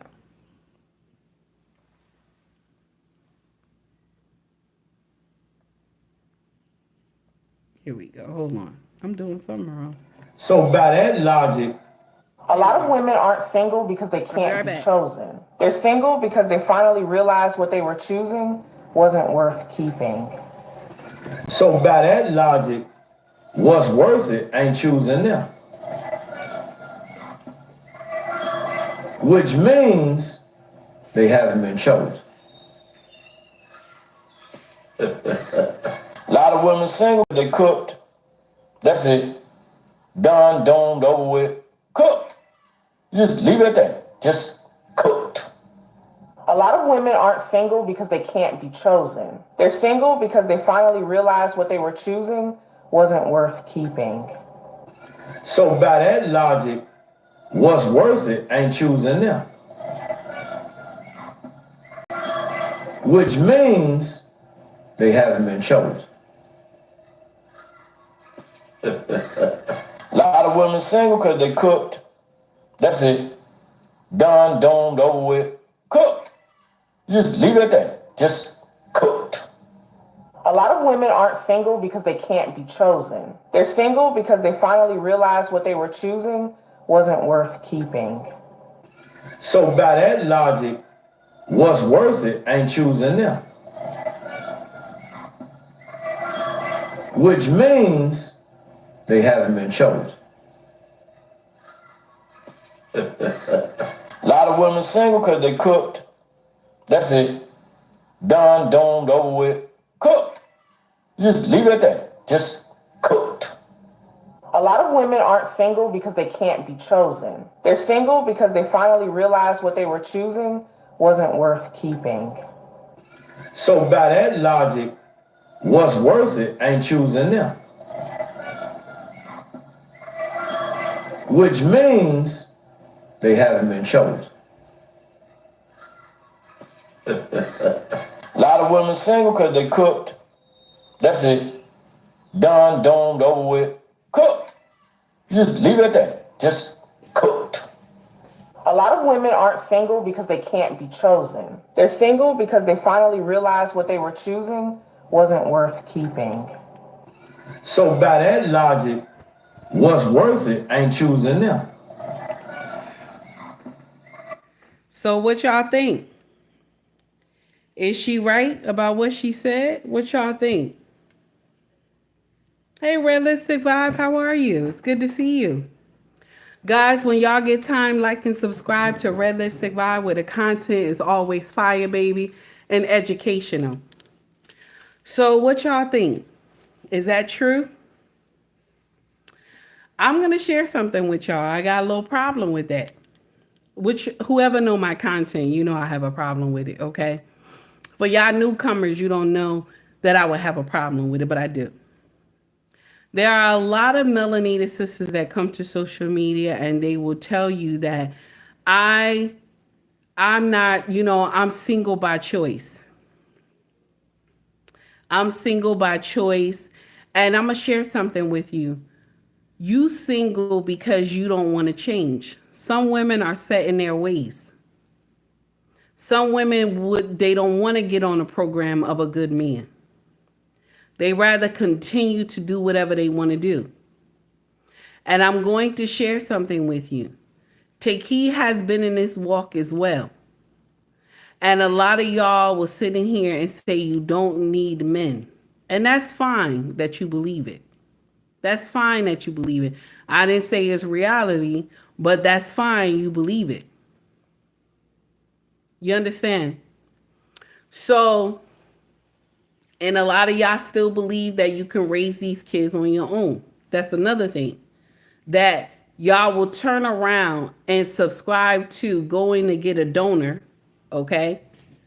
going to get a donor to get a baby, and then just, raise a baby on your own. You go pay that 80K a vial for some sperm and go get the procedure done, and then raise the baby on your own. And nobody is asking this baby. You know what I'm saying? There's no way, but I'm saying it in a sarcastic way. But nobody is asking this baby if you want to not have a father. You know what I'm saying? Y'all selfish when you do this thing. When we choose the wrong men, and we're gonna get into the man part, but when we choose the wrong men to have babies with, we are selfish. Because we're not thinking about these children's future.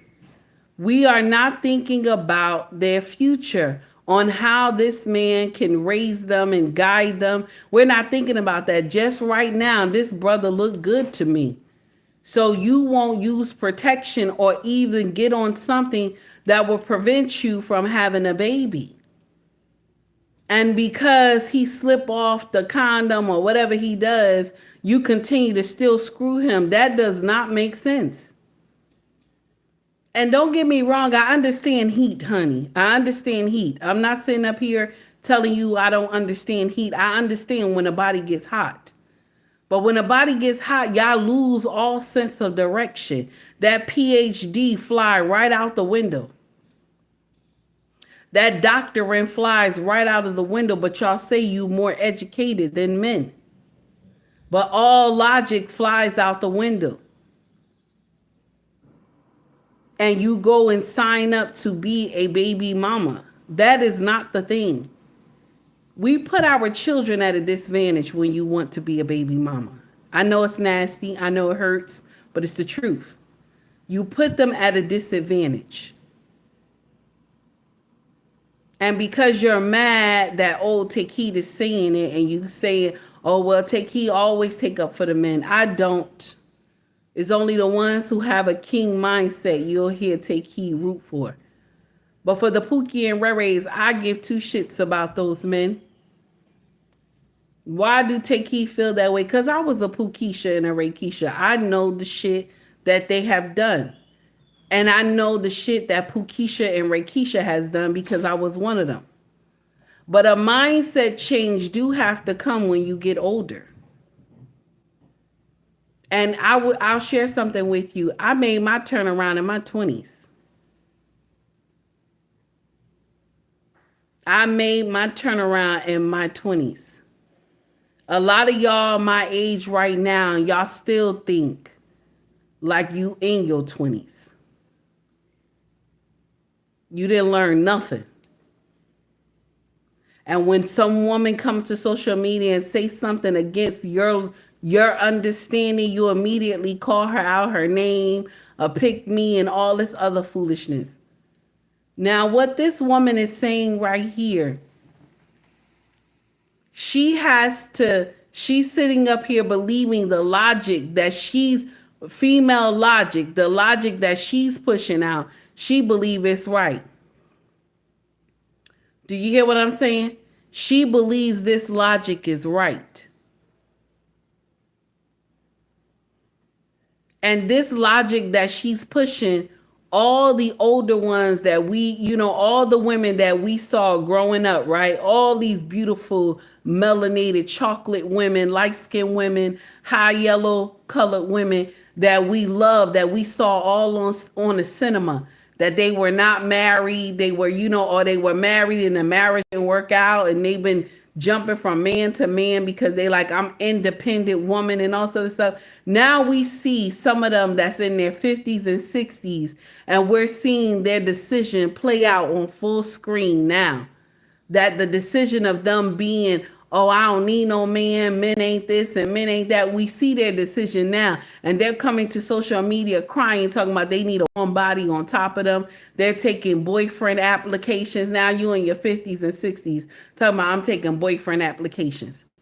Some of y'all right now who've been married 30 something years, 30, 40, 30, 35 something years, talking about I'm getting out back in the street. There's nothing out here. There's nothing out here. You destroyed your marriage because I want to be happy. There's nothing out here for you. Only thing you gonna get is a wet ass. That's it. That's the only thing you're getting. You're not gonna get no stability or nothing. Because most of the men your age are already married, so you'll be a side chick. So you have went from being a queen to a side chick. I know it hurt, but it's the truth.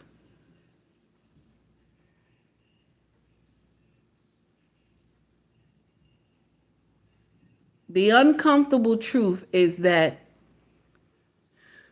you got to learn how to work on you for change. Stop letting these other women deceive you. You got to learn to work on you for change.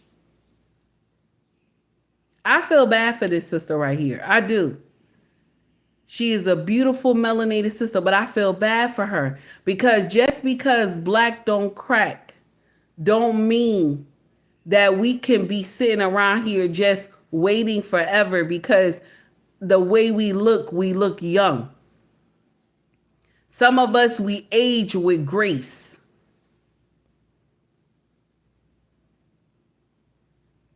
And y'all older ones, y'all deceive the younger ones by telling them foolishness when it comes to men. When we should be telling them to find out what's this brother plan for the future. Y'all teaching them, oh, find out how much he make a year. Ask him what's his 5-year plan. Where do he see himself in 5 years? This is what Take Heed would give any information to the younger generation. Don't ask him how much he make a year. Ask him what's his 5-year plan. What's your plan? Do you see me in your plan?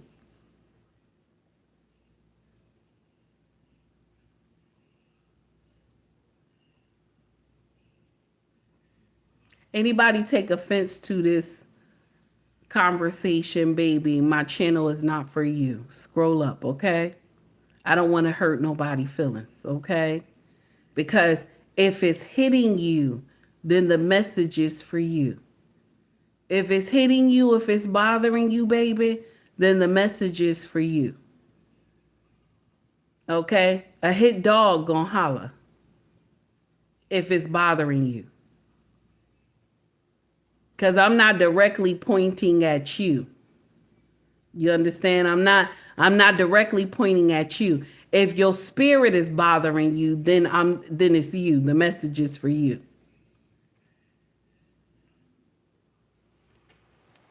My dear, I've been married 18 years. You asked me twice. I've been married 18 years.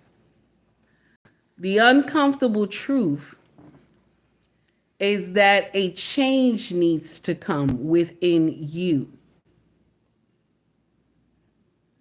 You know why we keep running into men who are not of substance? We keep running into Pookie and Rere because there's something in you that's attracting the Pookie and Rere. That spirit of Pookie and Rere is attracting you to this man. You understand? This is why you keep running into the same man. And he could be from a different color. But you're going to keep running into the same type of man because there's something going on within you, baby. Take Heed is telling you the truth, honey.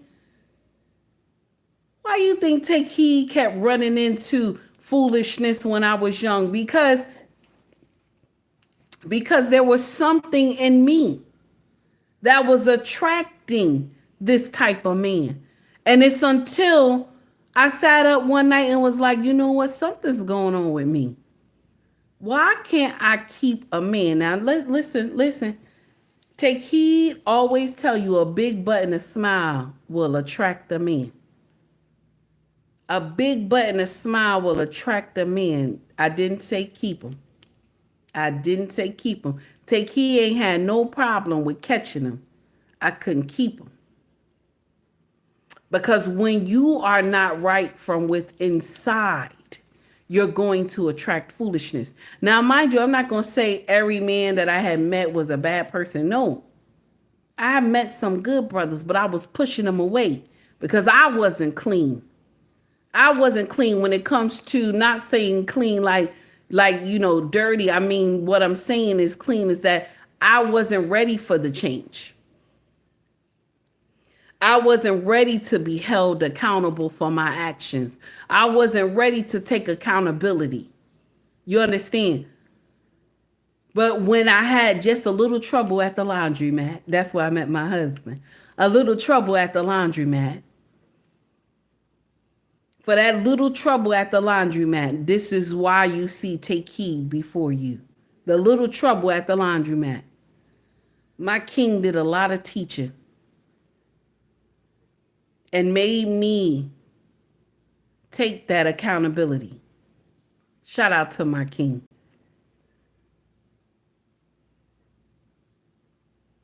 Sister Ali had said something so amazing. She said that women mindset, our mindset, stopped growing at the age of 14. I thought that was so beautiful. She said our mindset stops growing at the age of 14. Okay? And I'm going to take it back a little further. Our mindset stopped growing at the age of whenever we had a trauma. So if your trauma started at 7, 8, 9, 11, or if it started at 6, 7, or 5, or whatever, that's where you stop growing. You stop growing. So you have a woman that could be 20 something years old, but she has the mindset of a 6-year-old because that's the trauma. This is why we be having, temper tantrums and shit with our men and be ready to fight them and stuff like that. Because that's only a 5-year-old, 6-year-old do that nonsense.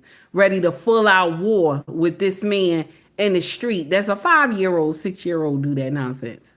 Start talking to him like you crazy. Because a 5-year-old will do that. I hate you today. You know what I'm saying? Stuff like that.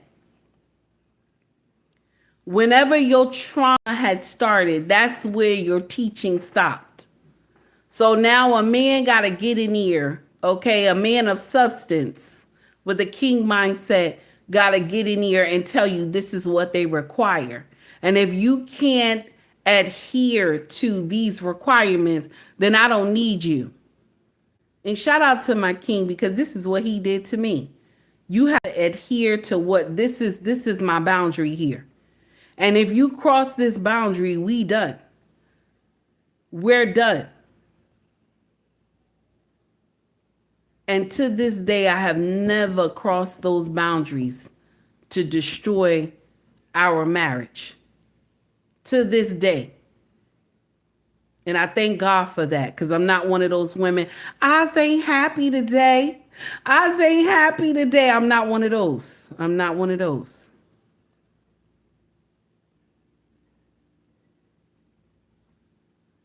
My king was dating me because my trauma started at 5. My king was dating a grown-ass woman, big breasts, big titties, and everything, okay? But the mindset of a 5-year-old because my trauma started at 5. And every time we got in an argument, I would get in here and tell him, I don't want to be with you no more. I'm tired of this and that. I don't want to be with you no more. And you know what he used to say to me? I told you when we were dating that this relationship is, listen, this is a lifetime affair. I don't have time. Yahweh had already told me that you my wife. I don't have time for no nonsense. I don't know what you're trying to do, but this is not what I want us to do. Shout out to my king for always letting it be what it is. He let me know what it is. Either you rock my way or we done. And my brothers, I'm going to share something with you. A lot of y'all got to put y'all foot down like that. Because if she wants you, she going to do right. And if she don't want you, she going to do nonsense. And you just got to let her be. No matter how much you love her, no matter how much you think her body is amazing, how good her head is, no matter how you think she is, sometimes you got to let her go and let her know what she missed.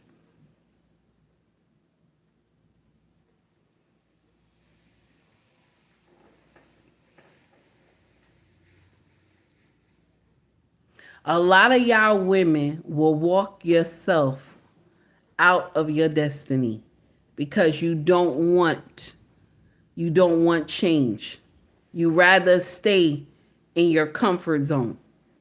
And then you will give bad advice to women that will destroy their future. You will give women bad advice to destroy their future because you didn't want to take heed to your own understanding. You didn't want to take heed to it. You see how your understanding got you into some foolery. And yet you continue to give this same understanding to the younger generation. Now you got some of these old ones coming out saying, I regret. I wish I would have did this. I wish I would have did that. And they 50, 60 years old talking about shoulda, woulda, coulda. Shoulda, woulda, coulda. Now they talking about they wish they would have changed. There's a lot of women who out here who left their marriage 30-something years, 25-something years, and they thought that they would devastate the husband. They thought that they would have broke the husband. Mind you, the husband had to go through some healing for change. He had to go through some healing. And so he went through the healing for the change and for the growth, and he got past it. And then now he dating somebody new, and mama, you still getting ran through. Now you complaining that he taking his new girlfriend on trips with the family and stuff like that. And you complaining he doing all this with her and this and that. But I'm going to share something with you, mama. That could have been you. That could have been you. Because the kids going to get grown someday.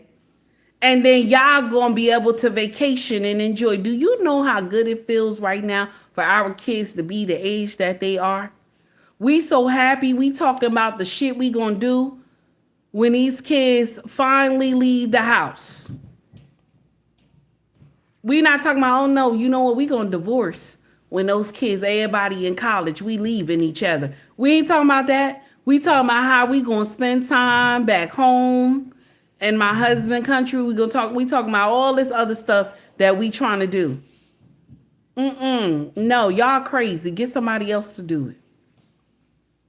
Get somebody else to do it. And a lot of y'all leave your marriage because Aza ain't happy. Nonsense. I'm convinced happiness is from the devil. I'm convinced happiness is from the devil. If you talk about joy, then we good. I know you came from Yahweh. But when y'all get in here, Aza ain't happy. I'm convinced it's from the devil. Y'all destroy the whole kingdom. And the kids, y'all lay waste to the children.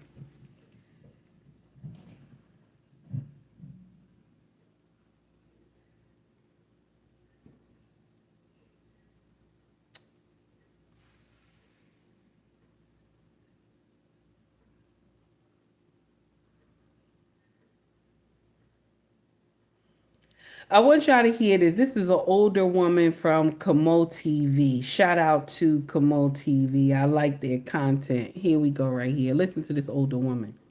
Losing our men. Yeah, we're losing our men. I said it. And we're not losing our men because there's a shortage of men and them in jail or them gay or them married. No, we're losing our men because we're not treating them correctly. So therefore they're going to all other races, yes. And those races know how to speak to our men. Those races know how to respect our men. So let me just tell you something. For all I want to go come to me now and come for me and say, I don't want them and you're this and you're that. I do not care. It matters not to me what you feel because you're probably one of them who don't have a man either. So let me just tell you something. If we want to keep our men in our fold, in our community, and build our blackness and our race, remember me told you something. Respect them. Stop emasculating them. Stop castrating them. Stop reminding them of what them do and what them do. Because you are the things too. You understand? Remember me told you right now, say, we are losing our men. We are to all other races. And for my Jamaican people who are in Jamaica, with our 98% black population, me not talk to Uno. Because Uno sometimes go on like say Uno not travel, or the few that can, or the many that can, or whatever. Look at what is going on outside of Jamaica and you will see exactly what I'm talking about. We are losing men. I'm going to tell you something too. As soon as your man travel, what do you think will happen? As soon as your son travels, what do you think will happen? And just your friend travel, what do you think will happen? Once they get used to another race and how they are treated and respected, what do you think will happen? We need to do better as females, as women. And those women who are in marriages and you think it's solid, think again. If you don't know, respect with a man. So, remember I told you, right here, son, today, respect your man. Now, I know this rolled over a lot of y'all heads, and that's okay. That's okay. But I'm going to share something with you. My sisters, even the ones who are married, you are not safe either. The other day, there was a woman on tonight's conversation. She said, sisters, you know we're going to have to start sharing men. It's not enough men to go around. She's right. She right. Women outweigh men all over the world. She said, we're going to have to start sharing men. I said, oh, that's nasty. Okay. Now I'm going to share something with you. You know how y'all aggravate your husband? You get nasty with him for no reason and this and that. You snap on him. This is why the cleanup woman exists. She exists because you don't know how to talk to your husband. You don't know how to speak to him, but you know how to talk to your boss though, right? You know how to talk to your coworkers though, right? But when it comes to your husband, you don't know how to treat him. Do you understand? A lot of y'all are suffering in your marriages because it's the tone and the way you handle things when you're talking to your husband. A lot of y'all don't know how to cuddle with your husband. A lot of y'all don't know how to make love to your husband on a regular. A lot of y'all suffer from the stuff that you don't know how to cater to your husband. I always tell y'all, learn to use your manners when you're talking to your husband. I always tell y'all, learn to be in servitude with your husband. Is that nasty? Did I go too far? I know I did. I don't give a damn. Okay? Stay in servitude. Why am I saying that? The man is always in servitude. He's always in servitude. People always say, why do take he say stay in servitude? What she mean? Men always are in servitude. The woman is the one who if she want to opt out today. I want to opt out today. Okay. I want to opt out for a month, 2 months, 3 months, 6 months, a year. I want to opt out. We're the only ones that can opt out of servitude. Men cannot. They can't.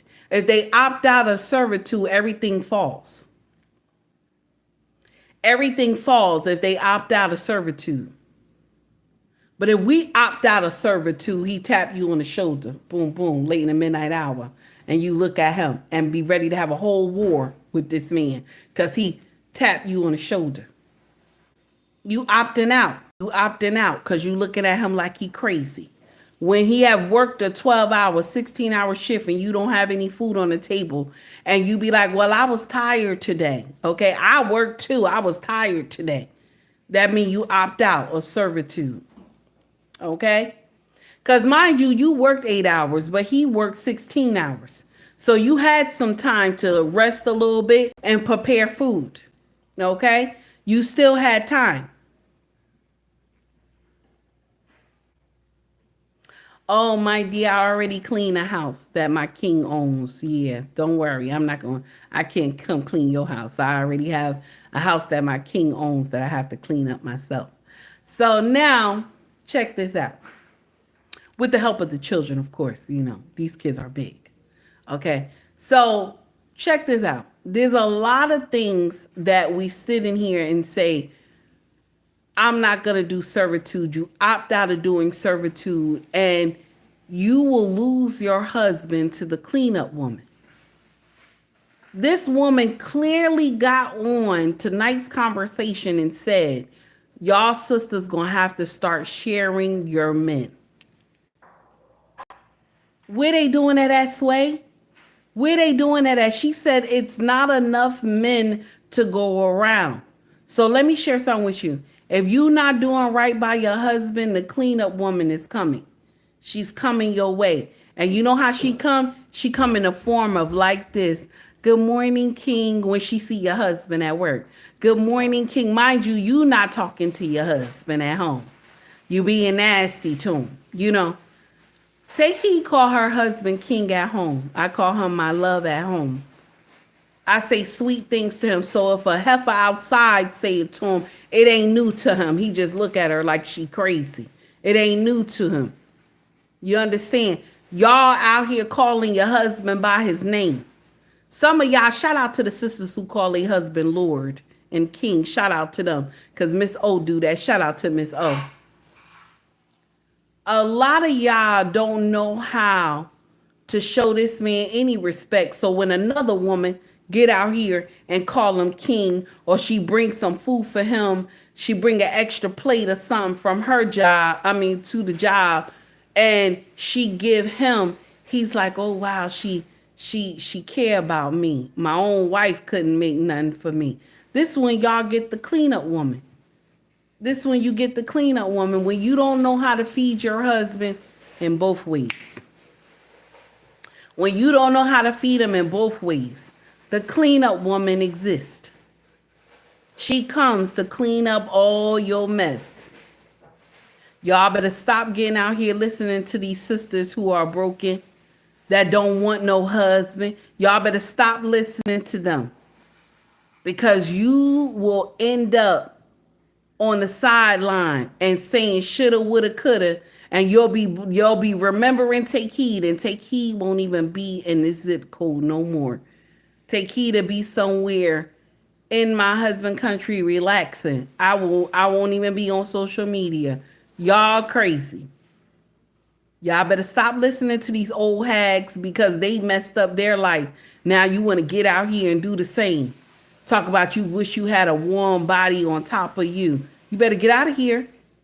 Listen, either you fall in line or you get out of line for another sister to get in here. You understand? This is the new world order. Either you fall in line or you get out of the line so another sister can come in, because there's not enough men, just like the lady said.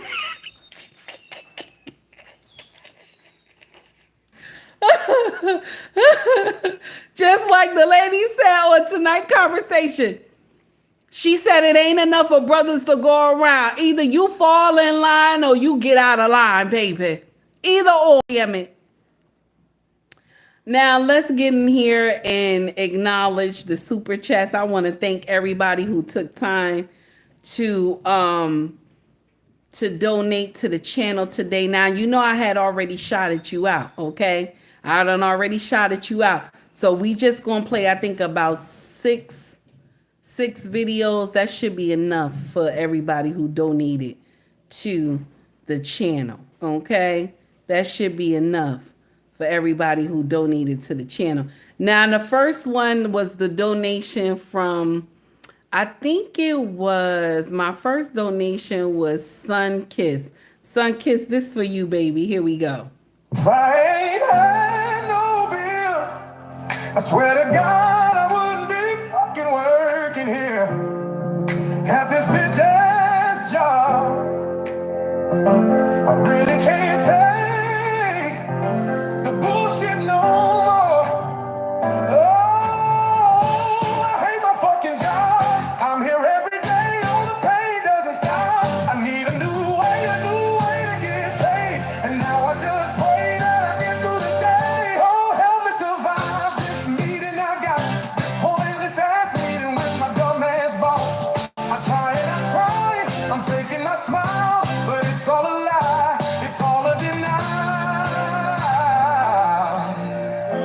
come to me asking no dumbass question. I ain't putting up with it today. No, no, no. Not today, Lord.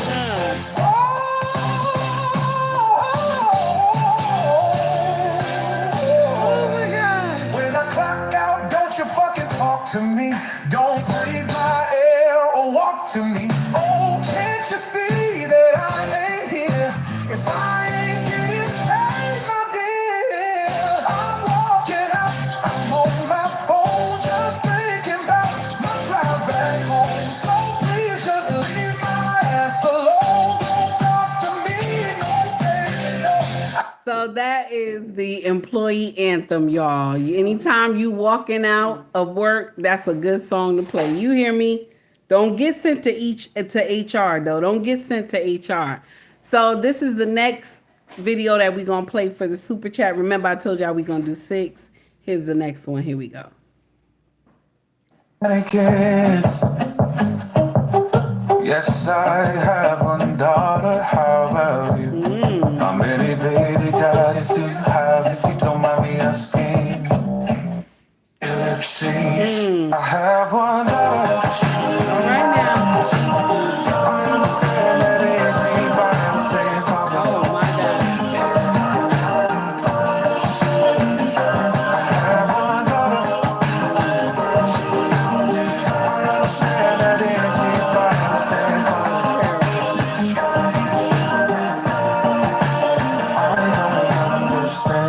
All right now, I don't understand. All right now. All right, so the next one, let me see what we got. Here we go. Now, I told you I'm not all the way heathen. I'm not all the way heathen, okay? I'm not all the way. I'm not all the way heathen. Father God, I come before you today. Nasty. Head bowed and body bent. Lord, I want to thank you that last night my bed didn't become my cooling board. And oh God, I just want to take a minute to tell you thank you, Jesus. Father God. One more, let's get, we got 3 more to go. I think it's 3 more to go, okay? Let me see. Here we go. So this is, a good word from the doctor. Here we go. Here's a good word from the doctor. Peace and Pan-Africanism, peace and Pan-Africanism. Peace and Pan-Africanism, peace and Pan-Africanism. Peace and Pan-Africanism, peace and Pan-Africanism. This is your big brother, Dr. Umar Ifatunde Oguntade. I said, this is your big brother, King Kong Consciousness. I said, this is your big brother, Intercontinental Ifatunde. Welcome to Black August, brothers and sisters. Welcome to Black August. And that's what y'all get from him right there for today. Okay, now, here's another one. I think this might be number 5. I think we're doing 5 now. Here we go. This nigga's lost his mind, and I've got my 45. Oh, this nigga's lost his mind. I'm not all the way either. Maybe I'ma do about 9. And since he's talking jive, I didn't let it slide. I'ma put about 2, 3, 4, 5 right between his eyes. Oh shit! Now, take heed to the message does not support violence, okay? Now, number 6 is coming up. And number 6 is a little biblical, okay? So here we go. David, stop laughing. Here we go. Here we go. Interesting. Watch this. I don't know if you know this, but in the Bible it rained for 40 days and 40 nights. But then day 41 came and the rain stopped. Moses committed murder and then hid in the desert for 40 years. Year 41 came and God called him to rescue Israel. Moses went up to the mountains for 40 days. On day 41, he received the 10 Commandments. The Israelites wandered in the wilderness for 40 years. Year 41, they walked into the Promised Land. Goliath taunted Israel for 40 days. Day 41 came, and David defeated him. Jonah preached a message of repentance to Nineveh for 40 days. On day 41, God stopped his plan to destroy them. Jesus fasted and was tempted for 40 days. Right. Day 41, and the devil fled. After his resurrection, Jesus appeared to his disciples for 40 days. On day 41, he ascended into heaven. So what's the takeaway of all of this? The rain will stop. The giant will fall. All right now. And you will enter your promised land. Yes. So long as you don't give up on day 40. Your 41 is coming. This is interesting. Watch the. That's nasty, didn't it? It hit home for a lot of y'all, didn't it? Thank you to everybody who took time to donate to the channel today. I greatly appreciate it. I know most of the conversation was talking about Dr. Umar today. My heart goes out to all the donors that still believe him. My heart goes out to all the people who believed in a black Messiah. My heart goes out to you because y'all don't understand that the Messiah lives in the house with you. You don't understand that the Messiah lives in the house with you. The black Jesus that you're looking for is the man that you break bread with every day. The husband that goes out every day to make sure his family has, that there's a roof over your head, food on your table, clothes on your back, shoes on your feet. The closest connection that you will ever get to see God, Yahweh, is your husband, his image. You are living with God's image and you are looking on the street for a black Messiah. Now, we all know Yahweh is black, but you're looking for a black Messiah and you're living in the house with him. You're looking for a man to guide your children, and the owner's manual is there.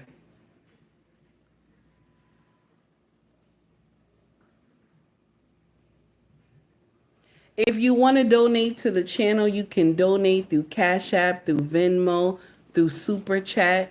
If you want to shop with us, our family business is called UBMRacksFashion.com. Mercari, POSHMARK, eBay. You understand? Mercari, POSHMARK, and eBay. The links are in our bio. This is one of our originals right here. Look how beautiful that purse is. This is one of our originals right there. Amazing. The design is beautiful. You hear me? Look at this. Okay? This is one of the originals. You understand? Beautiful. It could be the small. It can be a small one. It can be small. It can also, it has a chain along with it. It's beautiful. Little hand purse. It could also be a shoulder bag. Okay? All right. Another one too. This is one of our originals as well. This is beautiful. I love this bag here. I want to show y'all this real quick before we go. Got to take it out the wrapping. You understand? I got to take it out the wrapping. Okay? Because we don't just leave our stuff just all out. Okay? Y'all see how beautiful that is? Look at that. Look how beautiful that is. Side, everything. Just spanking brand new. Look at that. How beautiful it is. We keep them covered real nice, baby. You hear me? Got the strap and everything. You hear me? Look at this. Look how beautiful this is. Amazing. Amazing material. You hear me? No cheap nonsense where it breaks and all that other foolery. Okay? Also, my brothers, I want y'all to understand this. My sisters as well. Okay? You see how beautiful? Look at this. Look at this. Look how beautiful this is. Look at this. The design, the material. You understand? And then you got the strings in the middle of the hat that is adjustable, baby. You hear me? Got all colors. You understand? That's that sky blue. Got that. See that? Look at that. Look how beautiful that is. Look at that. Look at how beautiful that is. Baby, good quality, honey. Okay? Y'all go to the main website. Y'all check it out. UBMRacksFashion.com. You hear me? And I'm going to share something with you. You can also shop at the other sites too. Okay? We ship out same day. Okay? We ship out the same day. My dear, you know you don't have to stay here, right? Oh, I see you. 18, you quick, baby. Now, guys, listen. I'll probably be doing that every time we do at the end of the show, like show products. I saw another content creator that they do the same things. I was like, yeah, let me start showing the products. Matter of fact, this is why we ship same day because we have them here. It's not in a foreign country. It's here already. Okay. So any clothing that you see on any of the websites, they're here already. They're here. We shipping them right from Jersey. You hear me? Anything that you see is nothing that you got to take 2 or 3 weeks to receive it. We ship it the same day. Also, if you want to buy merch, okay? If you want to buy merch, I don't ship the merch. YouTube deals with that, okay? But if you scroll to the top of the page, you will see shop or store. If you're interested, go in there. They got hoodies, shirts, mugs, water bottles with me, cartoon form, and in the back it says take heed to the message. Now I know I overreached it today. 3 hours and 30 minutes. That's a lot. I'm sorry, y'all. I was running my mouth, okay? Please forgive me, all right? Okay. What happened? What happened, 18? Why do you live in the evening once a month? What happened? What do you mean? You know what? I don't get the money right from YouTube. What happens is you get a percentage. See, the stuff that you sell on YouTube, you get a percentage of it. It's not a lot. But when you buy straight from us, from the links in the bio for ubnracksfashion.com, Mercari, POSHMARK, and eBay, they take a small amount for them getting the sale, but we get the remainder. Yeah. Show merchandise once a month. Oh, that's good too. Oh, that might make sense too, 18. I like that too. So I could still do that and then still show the other ones at the end of the show too, just to give y'all, just to let y'all understand that the products are here. We're not, you know what I'm saying? I'm not just telling you, oh, go to the website and buy it, and then it take 3 weeks to get it, okay? Renee knows because Renee had bought from me many times on, shout out to Renee. She has bought from me on our main website. So she got her stuff. Once she did the order, I shipped it out same day, okay? So just wanted to let y'all know, okay? Much love to you all. Everybody have a wonderful day. And for y'all who believe this false prophet, I'm sorry. I'm sorry. It's not me trying to kick this brother back in. But when you come with clean hands, take heed with support. When you come with clean hands, take heed with support. But when you start, and only thing that made me think something was wrong with Dr. Umar, when every time somebody asked about that school, he would get offended. Instead of him talking about the school, he would immediately snap on you if you asked him about the school. That's what made my antennas fly up. Because anytime somebody asked about that school being open, he would go off the handle. And another thing too, this thing with the bank being frozen, right? This probably is just a block from him knowing that they were going to seize that property. Do you understand? This is just a block in him knowing they was going to seize that property for him not paying those utilities. And then also to stop the opening in September 10th. Because did y'all know? The school was supposed to open September 10th, 2025. Y'all take heed to the message. Much love to you all. Everybody have a wonderful day. God willing, I'll see y'all tomorrow. Okay? Much love to you all.